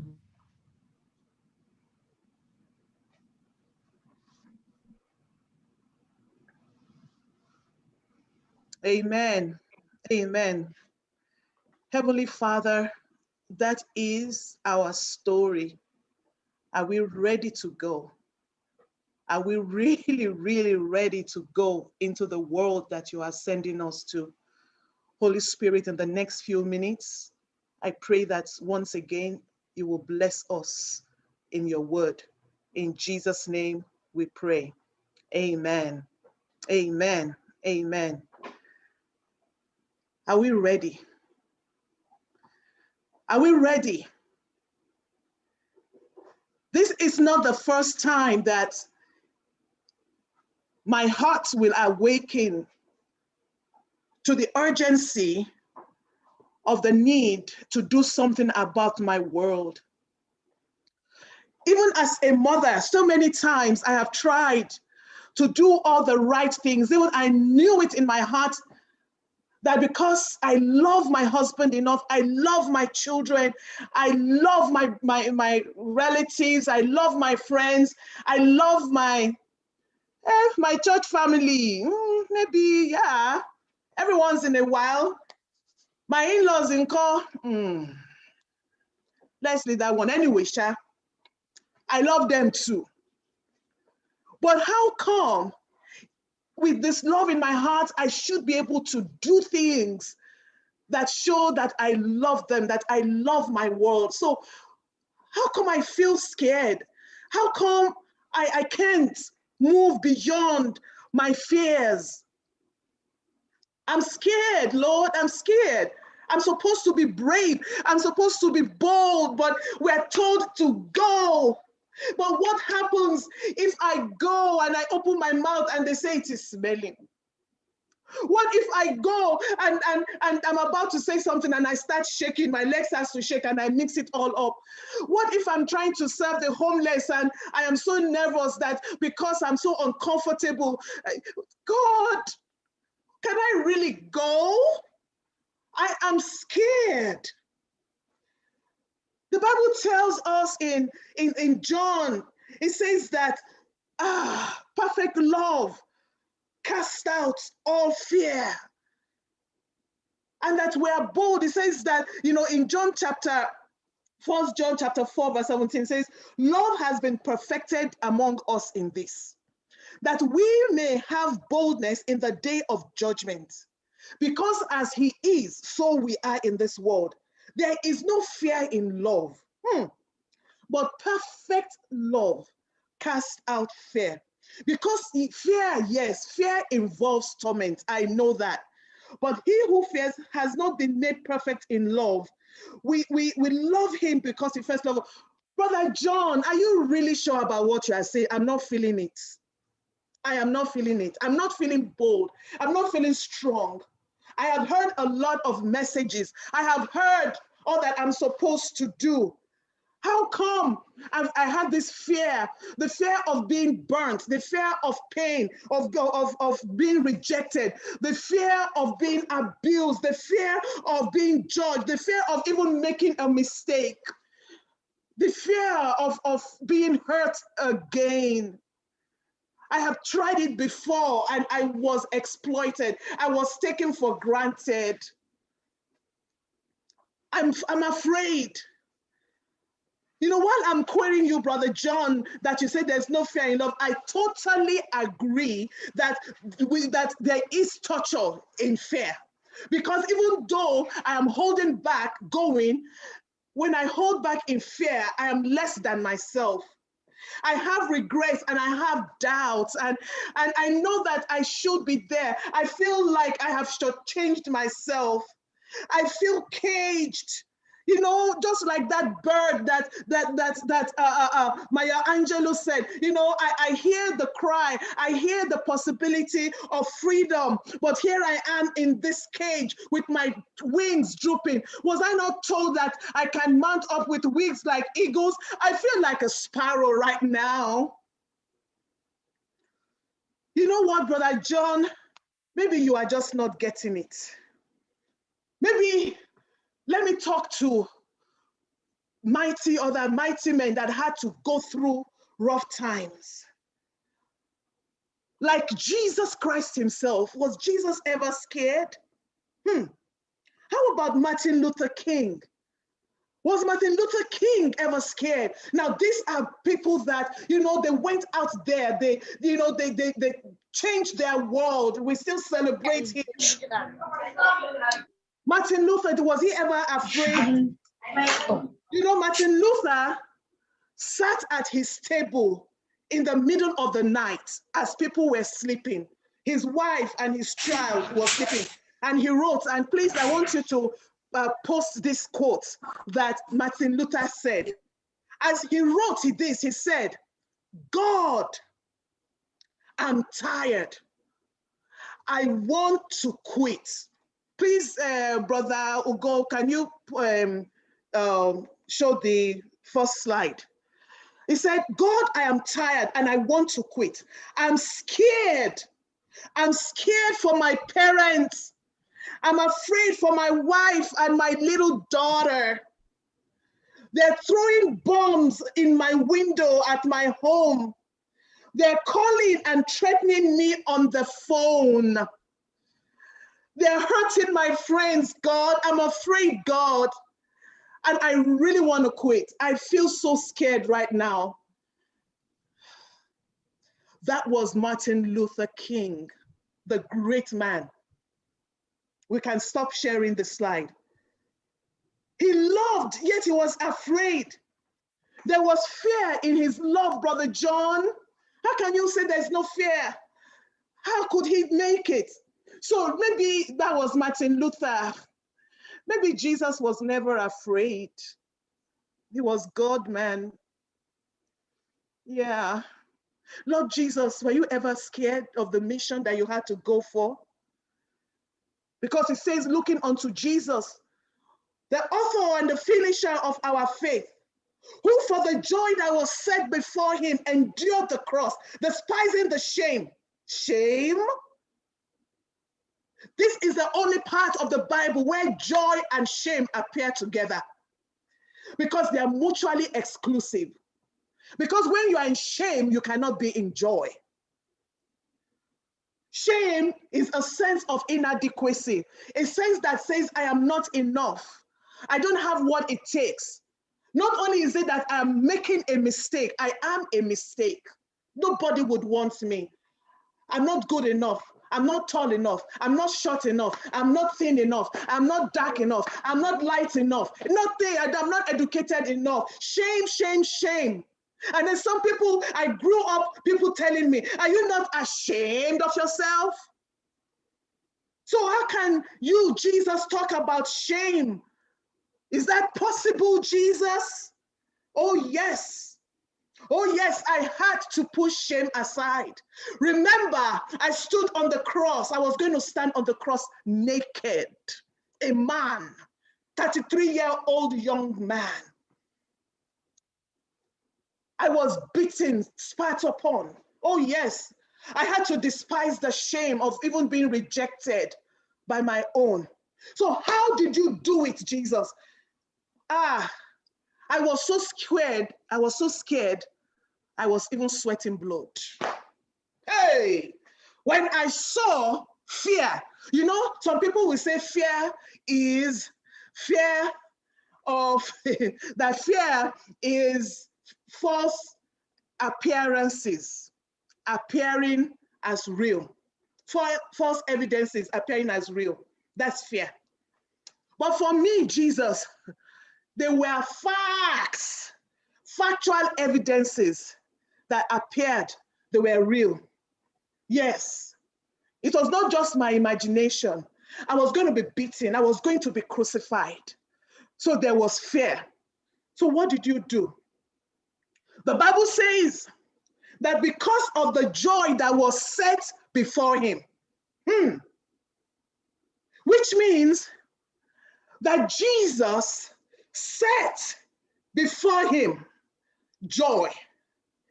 Like Sister White said, he looked into the year 2021 and he saw my sister Beatrice. He saw the Umeadis. He saw the different ones, they actually holds the Olaores and the Oyerides and the Alaos and, the Matthews. He saw them coming into the kingdom. He set the joy. And instead of looking at the pain, instead of looking at the shame, he looked at the joy that was set before him. My dear Augusta, that is what you are supposed to do. You are to go. You need to think about the souls that will be touched, the lives that will come to know Jesus, somebody that will have food in their stomach, somebody who will see a smile, somebody who will feel the hug, somebody who will have a home for the first time, somebody who will feel forgiven and accepted. Think about the joy, think about the smile on their faces. Set that joy before you. Jesus, that makes sense. Setting the joy before me, that makes sense. Then what else did you do, Jesus? Yes, he acknowledged what he was feeling. He was not in denial.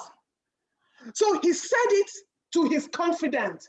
Father, this is rough. Father, how I wish that this cup will pass over me. I'm scared, Daddy. I feel scared. And that is it. In order for you to tame your fear, you've got to confront it and name it. But say you feel scared, not you are scared. I feel afraid, but not I am afraid. You see, because when you equate your feelings to who you are, it is very hard for you to walk away from it. You can acknowledge the fact that I feel scared, I feel embarrassed, I feel this. But don't say I am, because you are not. You are a child of God. You are a mighty woman of valor. You are a man of God. You are not fear. That is not your name. But you can feel fear and you can confront fear. And that is what our Lord Jesus Christ did. Name it and you tame it. Yes, fear is one of those things that helps us to be cautious. Fear is one of those things that help us to be careful. It is the fear of heat, of being burned, that will not let us put our hand inside the gas stove. It is the fear of being hit by a car that will make us careful on the road. The fear of highway patrol is the beginning of wisdom if you don't want a ticket. Okay? So fear can actually be in your vehicle and acknowledge that yes, there is fear, but fear, you take the back seat, you're not going to be in the driver's seat. In fact, maybe you should be inside the gas tank, because if you are in the driver's seat, you are going to drive me to the place of anger and bitterness and resentment. It is making sense, Jesus. So you acknowledge the fear, but don't let it drive you. And you surrender it and say, yes, I acknowledge that I feel scared. And then what else did the Lord Jesus do? He received strength. The Bible tells us in Luke chapter 22, verse 43, he says that when he has gone through all of this, angels came to strengthen him. Yes, when you feel scared, receive strength.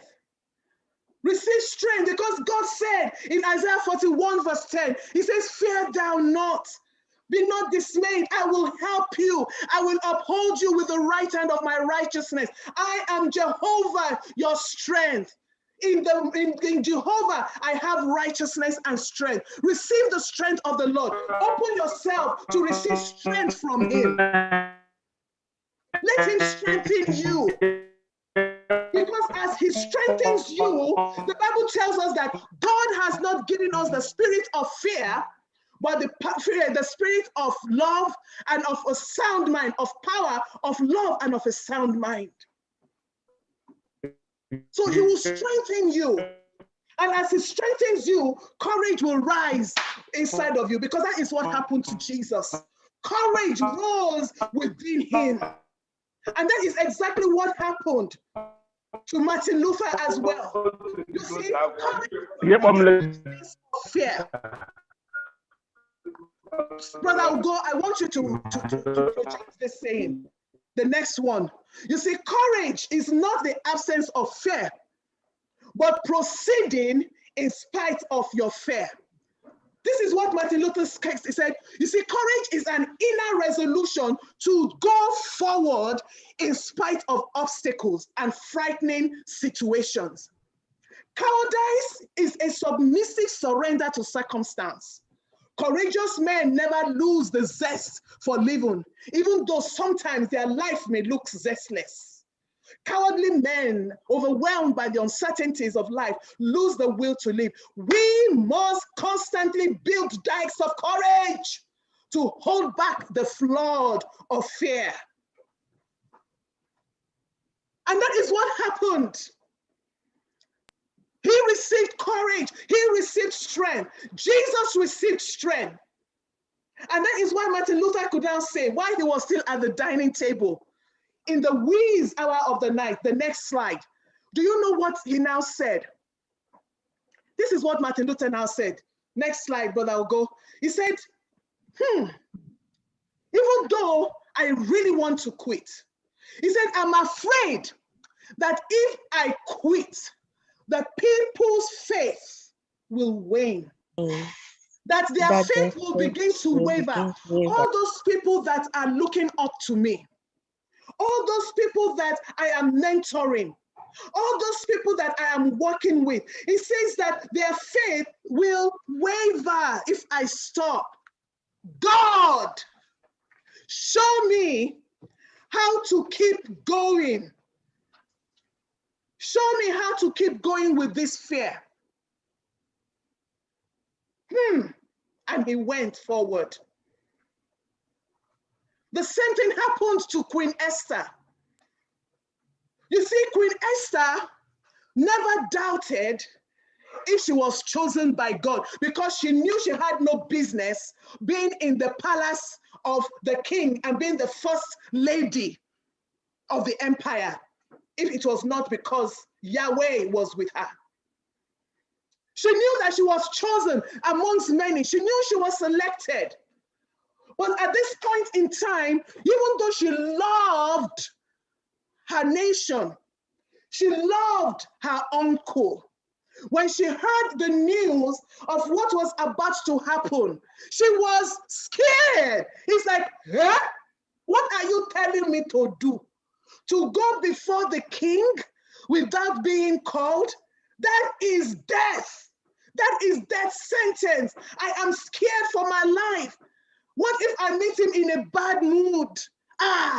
Hey, I can't do it, oh. Please, uncle, I beg. I'm a young girl. I just started my life. Let me just be comfortable like this. And then King Mordecai, her uncle Mordecai spoke to her and said,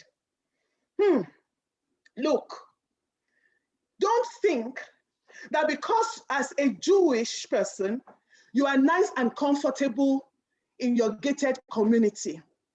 Don't think that because you have it all together, you can eat 3 times a day. Don't think that because you have clothing on your back. Don't think that because you have your retirement ready, your 401c3, your Roth, everything is, everything is okay. You have your savings, you have your job, your children are doing okay. In fact, you've taken them out of the neighborhood so that they can get education somewhere else. You may feel cozy and snug there, Esther, because things are going on okay for you right now. But let me tell you, don't think that if evil is going to break out, that you will escape.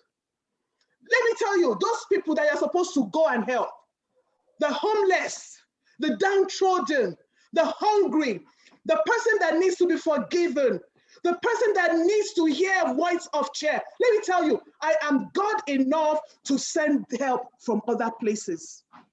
But I am choosing that you will be the one. Who knows?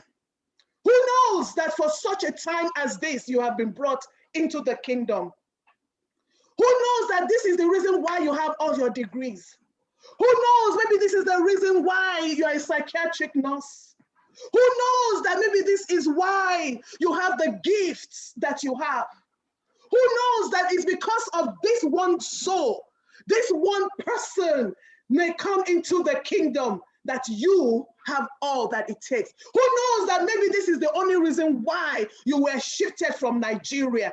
Who knows this is the reason why you were born into a Nigerian family, even though you are upset that, why do I have to be the one talking with an accent? Why is it that this is my name that people cannot pronounce? Maybe I should just change it. Instead of it being Undubisi, let me just be Bis. And then she realized that she needed to receive strength and courage. And she said, you know what, Uncle, I get it. The power that is within me is bigger than the task that is ahead of me. And I am going to tap into that power. Uncle, get everybody to fast, because in the place of prayer, in the place of seeking the face of God, I will receive strength. For the next 3 days, every one of us, all my girlfriends, all of us, we're not going to be rigmaroling at the mall. All of my friends and I, we're not just going to be painting our fingers right now. Oh, we're not going to be looking at Netflix and YouTube and scrolling on. No. We are going to fast and seek God, because lives are involved. These are the lives that God has died for. And then she made that statement. I go. After 3 days, when I have spoken to God, within those 3 days, I'm going to set before me the possibility of deliverance. I'm going to set before me the joy. I am going to acknowledge to my God that yes, humanly I cannot. And I'm going to receive strength from him, and I will go. If I die, I die. Why would she talk about death if it is not that she was afraid of dying? And we know the story, that because the power of God was upon her, because she was at FirstIgbo Church, because for 1 week she heard that there is a God that is able to give her the blessing of the upper spring and the lower spring. Because she was at the FirstIgbo Church and she heard even that God is able to multiply the little that she had and make it over and over and over again. You know, she was at the FirstIgbo Church where she was told that you can be healed of your broken past. Yes, you are a foreigner. Yes, you came to Israel as a foreigner, as an orphan. But hey, whatever rejection that you felt because your parents died on you and it was your uncle that had to raise you. She was at the FirstIgbo Church and she heard that she can be healed and she can go healed. She was at the Igbo church and she saw herself, because as a circumcised Jew, she could move even from Gilgal to Bethel, from Bethel to Jericho, across the Jordan. And she was going ready to see and focus on God. Esther said, I go. Though I feel scared, I'm ready. I am ready. That was the same spirit that Jesus had when he stepped onto the cross of Calvary. When he was at the cross of Calvary, he had love and determination on one hand, and he had fear on the other hand. But inside his spirit was courage. Inside his heart, inside his spirit, even was love for the world. For God so loved the world that he gave his only begotten Son. And that only begotten Son was up on the cross. And he gave the world the biggest hug that you can ever give humanity. He spread out his hand and said, yes, I have come even to do your will, oh my Father. Even though I am all God, I think it not robbery even to be equal with God, but I humble myself right now and I take on the form of this dying body, and I am going to die, even though I feel scared, even though I feel shaken. I'm looking at my mother down there and I can see my mother, and all I can say is hand her over even to John and say, mother, behold your son, son, behold your mother. Yes, I am going to die in spite, and I will go. And he went. My brothers and my sisters, if you are going to go, even though scared, you've got to die as well. You've got to die to your limiting self.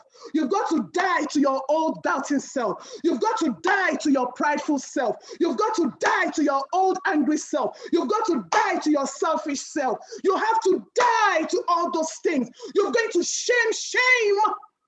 You've got to shame and look beyond people running their mouth, because many times we don't do what we want to do. What will people say? How will I look? What will they think? Let me tell you, greater is he that is in you than they that are in the world. It doesn't matter how anybody runs their mouth about you. Let me tell you, the Bible says that any mouth that rises against you in judgment that you will condemn, you can go. And even if they are talking, they will talk about you anyway. Whether you go, they will talk. Whether you sit, they will talk. You might as well go and do what your Father has called you to do. Go! Go! Even though you may feel scared, go. Go. Go with the power of God. Go with the love of God. Go with the power of the Holy Spirit. Go with the courage of Jesus, because you have been called for such a time as this. You should have lived and been gone in the year 2018. Maybe on December 2019, you should have gone. But here you are in March 2021. You are still alive and you are in your right mind. It is not because you have 3 heads beyond those who have gone. It is because you still have a mission.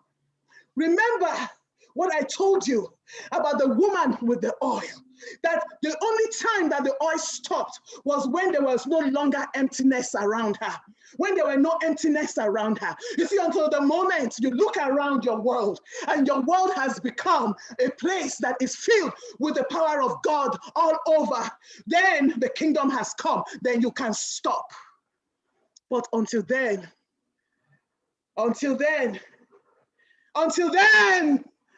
my heart shall keep on singing, hallelujah. Until then, with joy, we're going to carry on until that day when our eyes behold that city.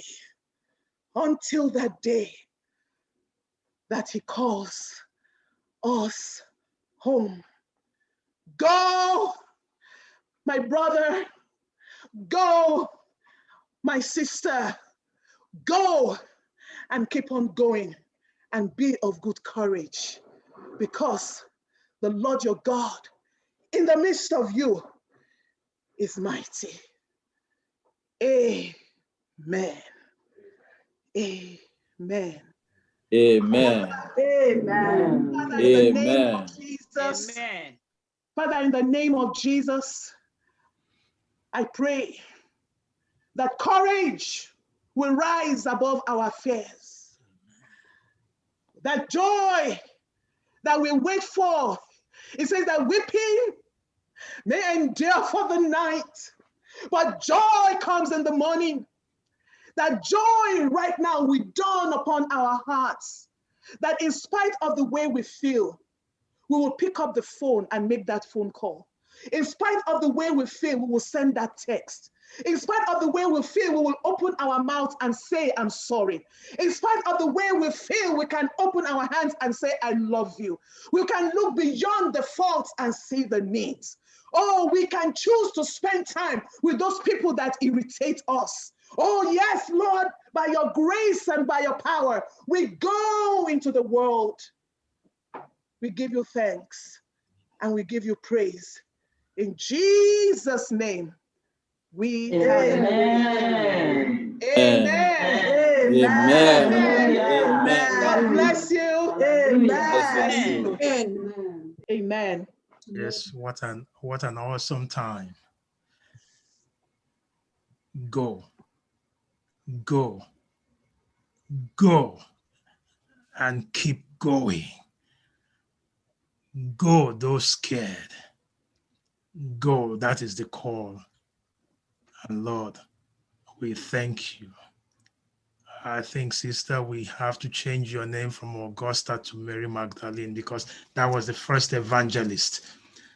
Seeing Jesus, she ran to tell. She went, and she told everyone, Jesus is alive. I think that is what you're telling us today. So on behalf of the women ministries, FirstIgbo, on behalf of everyone, we thank God for bringing you this 1 week. You can see that this has not been by might, it's not been by power, it's by the Spirit that brought you. So we bless your name. We bless the name of the Lord. And we thank you, and we pray that the Lord will continue to bless your ministry. Amen. Keep going. As you ask us to go, you keep going. And who knows, many more souls that the Lord will bring to the kingdom through you. To God be the glory. Amen. Amen. Amen.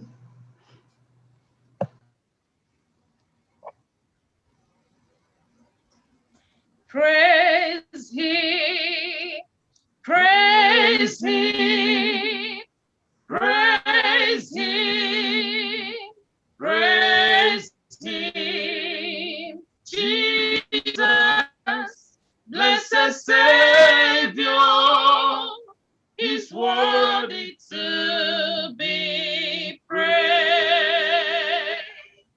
Praise Him, praise Him, praise Him, praise Him, Jesus, blessed Savior, is worthy to be praised.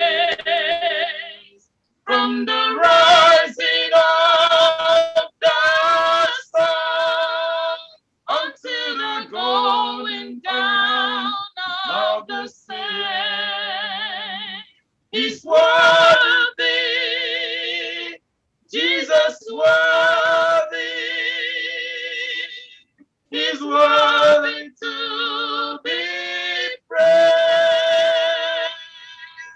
Praise Him, praise Him, praise Him, praise Him, Jesus, blessed Savior, is worthy to be praised. God is our rock, hope of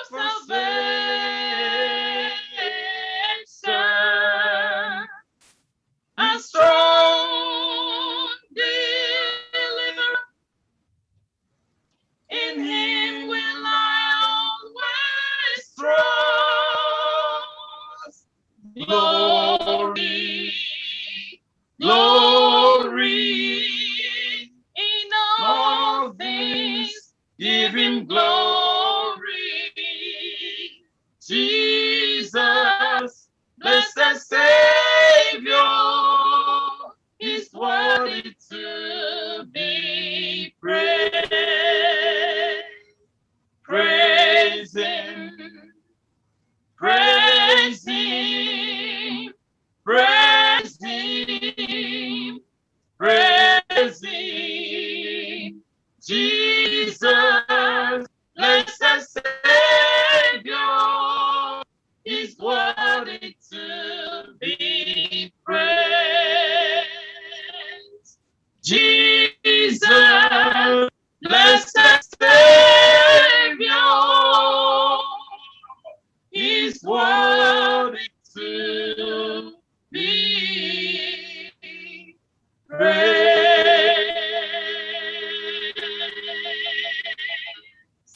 Amen.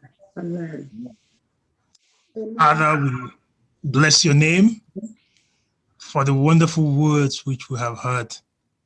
Thank you for your maid servant that you have used. Thank you for every one of us. Thank you that these words we have heard during this week, that they will grow and multiply and be not only a blessing to us, but to those around us. Father, we want to pray for transformation of life. We want to pray for power. We want to bless your name for great and mighty things you begin to do in us from now. Thank you that as we go, we will not go alone. You will go with us. Thank you, for you have said you will never leave us nor forsake us. So abide with us now. Greater power that is in us than that which is in the world.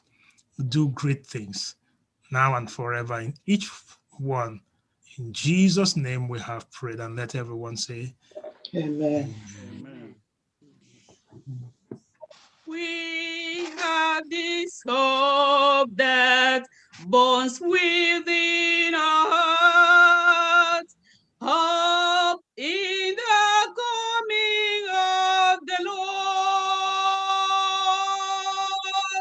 We have this faith that Christ alone imparts, faith in the coming of the Lord. We believe the time is here when the nations far and near shall awake and shout and sing, hallelujah, Christ is King. We have this hope that burns within us, hope in the coming of the Lord. Amen. Amen. Amen. This is your moment with the Lord. This is the time you ask for that strength to go. This is that moment that you ask, Lord, remove fear and fill me with power. What is that thing that is making you scared? What is that thing in your family, in your workplace, in your life? What is that? Lay it now to the throne of the Lord. Just say, Lord, I cast this fear of the unknown, fear. Just whatever is that fear, cast it and let the Lord take it from you now and give you power and victory.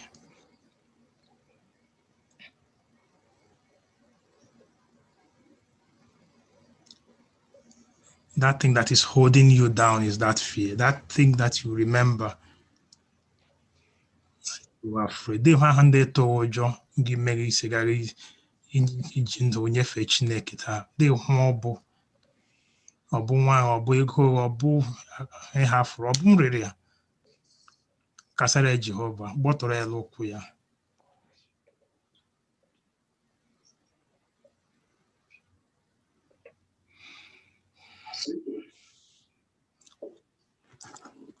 Father, today, your children, they are casting this burden at your feet. I pray now that you will lift them up. like that man at the gate, beautiful. Let them rise now to walk, to leap and praise the Lord, that their fears, they have cast them down. So Lord, thank you for giving new life, new strength, new power. Saints of God, go and keep going. The Lord go with you, never to leave you. And may he grant you victory now. Be victorious. Rejoice in this victory. In Jesus' name. Amen. Amen. Amen. Amen. Amen. Yes, I know we have to go.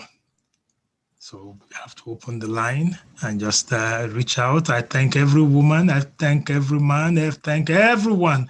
Those on our Facebook, we thank the Lord for having you. Those on YouTube, we thank the Lord for having you. We, this is the time we reach out to one another and bless the name of the Lord. For all our guests that we see here, yes, I welcome every one of you. I see our sister Lulu there. I see all of you. So from wherever you are, Sister Helens, you are welcome. I see Miss Oma and the sister, they've been jubilating, they're able to come. For every one of you, I praise the Lord for you. And then for our members here, thank you for partaking in this week of prayer.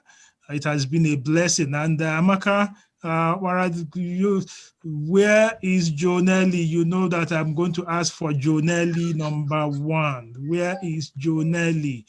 Please open that line. Let me hear what is happening with Jonelli. Okay, yes, that is so nice. The Wokelemes,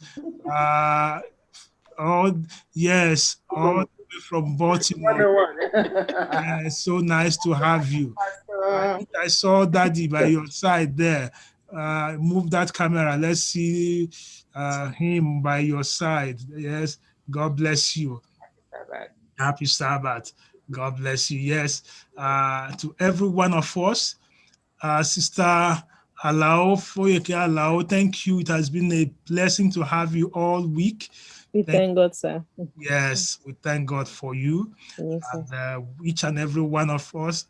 This is our own Ijoma Festus, all the way from California.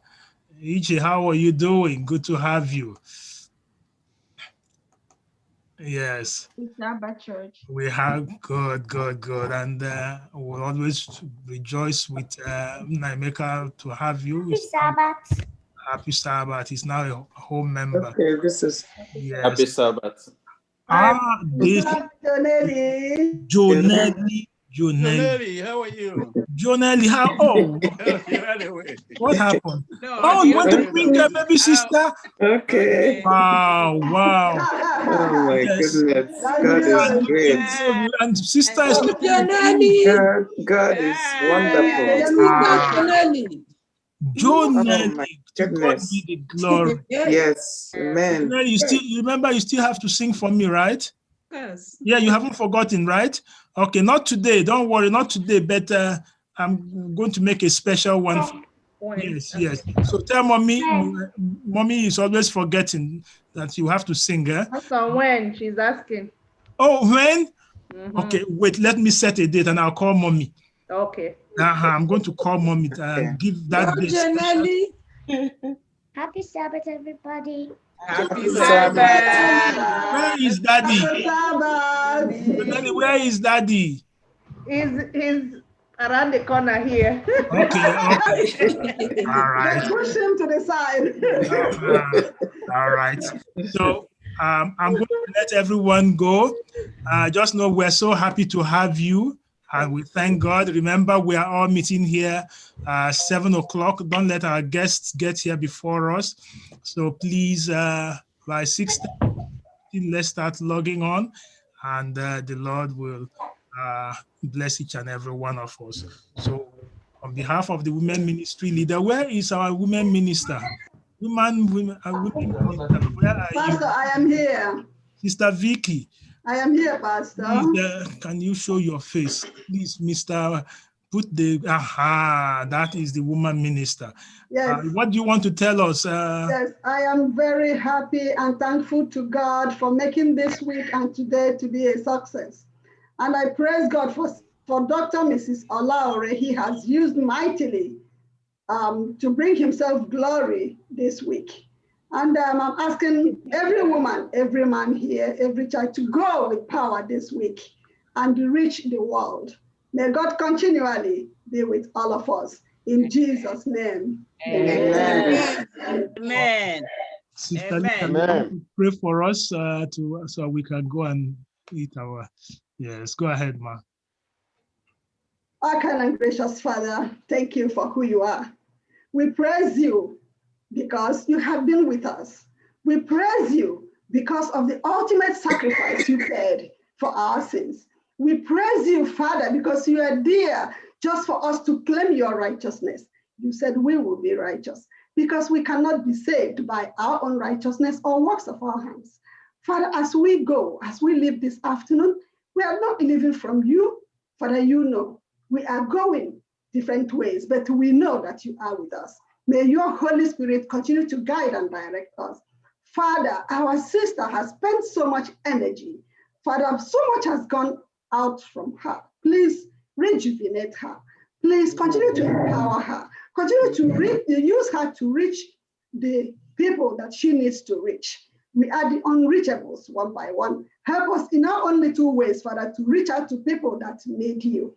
Help us to keep on filling the vessels of people around us. Let us not keep the messages, the blessings to ourselves.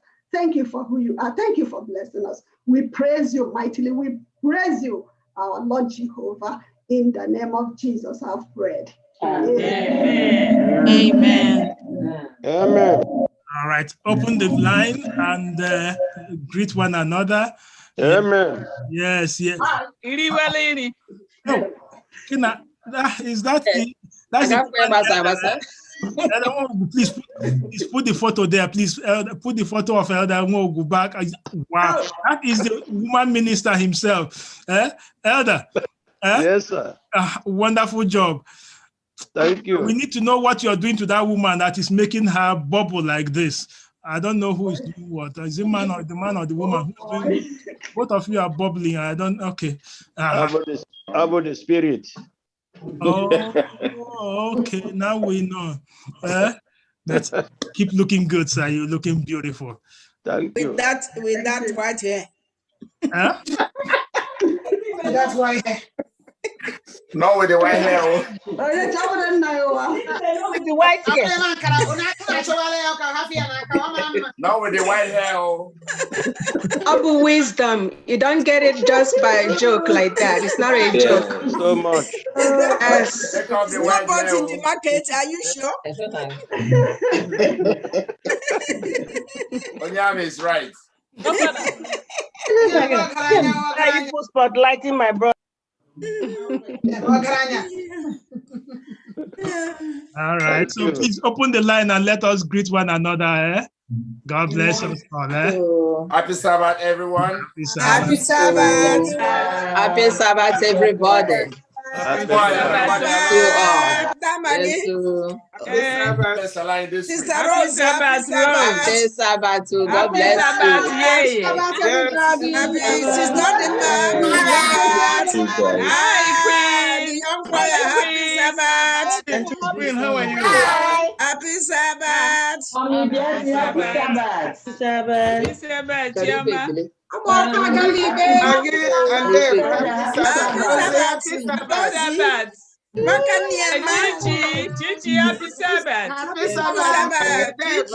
God bless you. Congrats.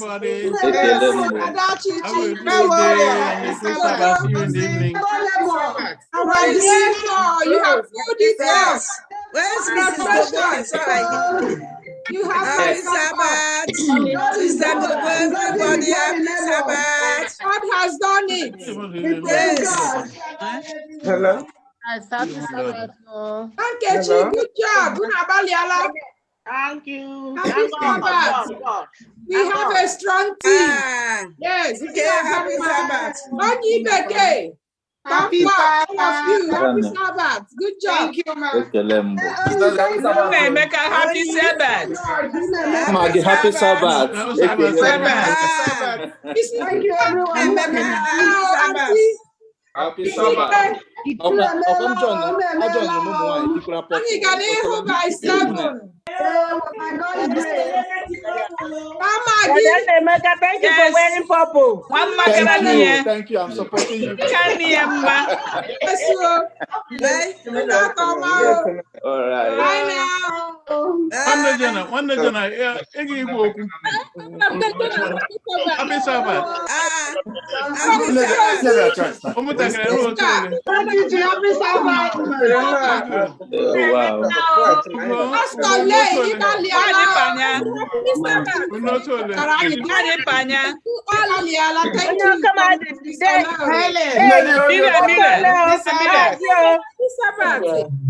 Oh wow.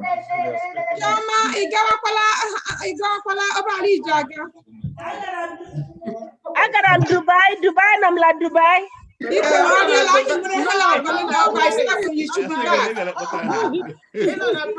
Dubai has Holo. How do you float to Dubai? No, Paris.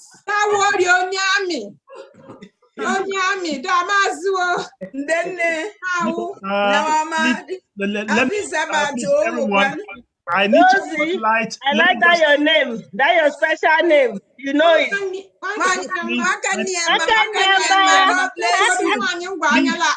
Matthew P. Church, just wait for me. Matthew P. Let me please greet us. I need to see you. The Matthew.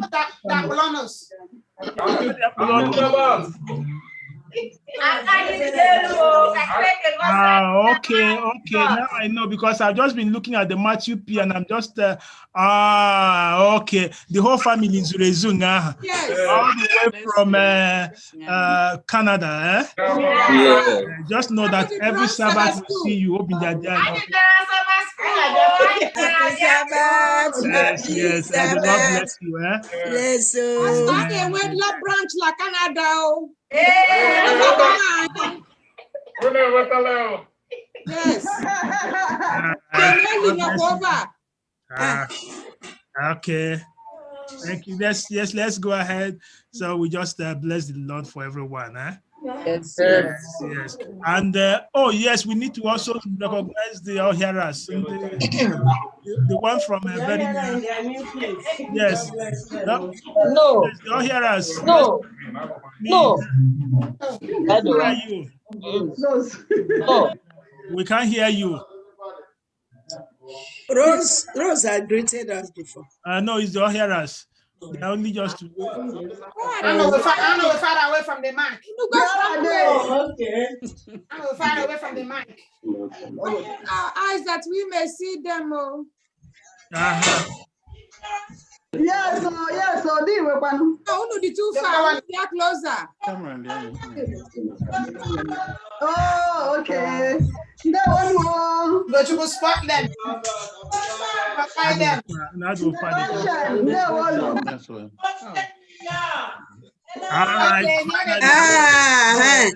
Ndị Goshen, ọgwụ anyị nọ n'Egypt o. Ndị a nọ na Goshen, anyị nọ n'Egypt. No, that forward.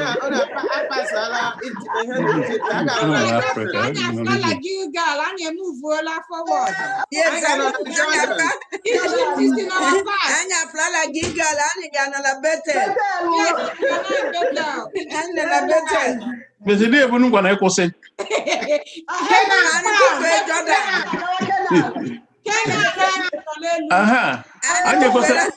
Anya go say never can book. Come by Goricha.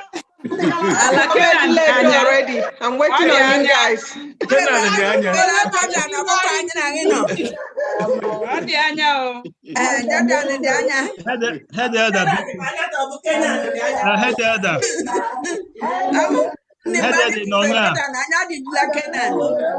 Okay, as it was the lab.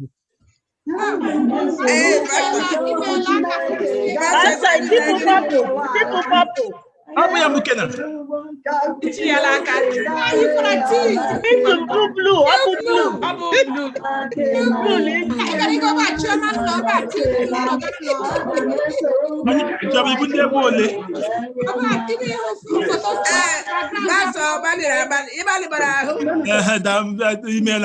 Onye chiri wa kwiri la camera. Hell. Ojo.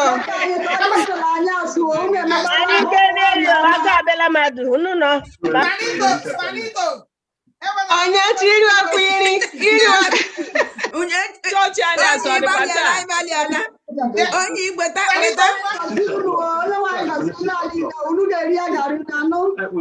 Anyị gị mechaa ọcha na-asụ. Ọtụgbala ahụ dị ihe elu ọnụ nwa ntakala.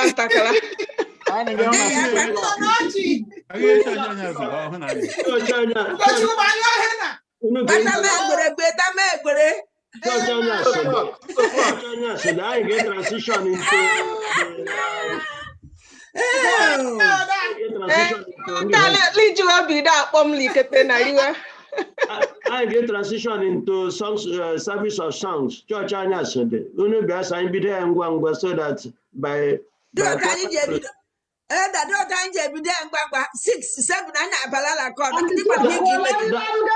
what I'm saying. 6 o'clock anya bido. Then we transition into the service of songs. Okay, they anya no la anya ngi ibale.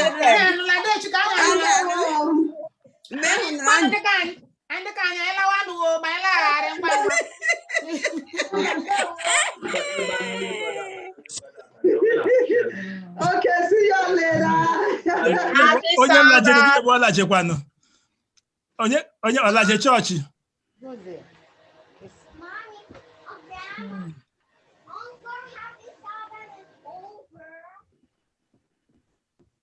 They logged out.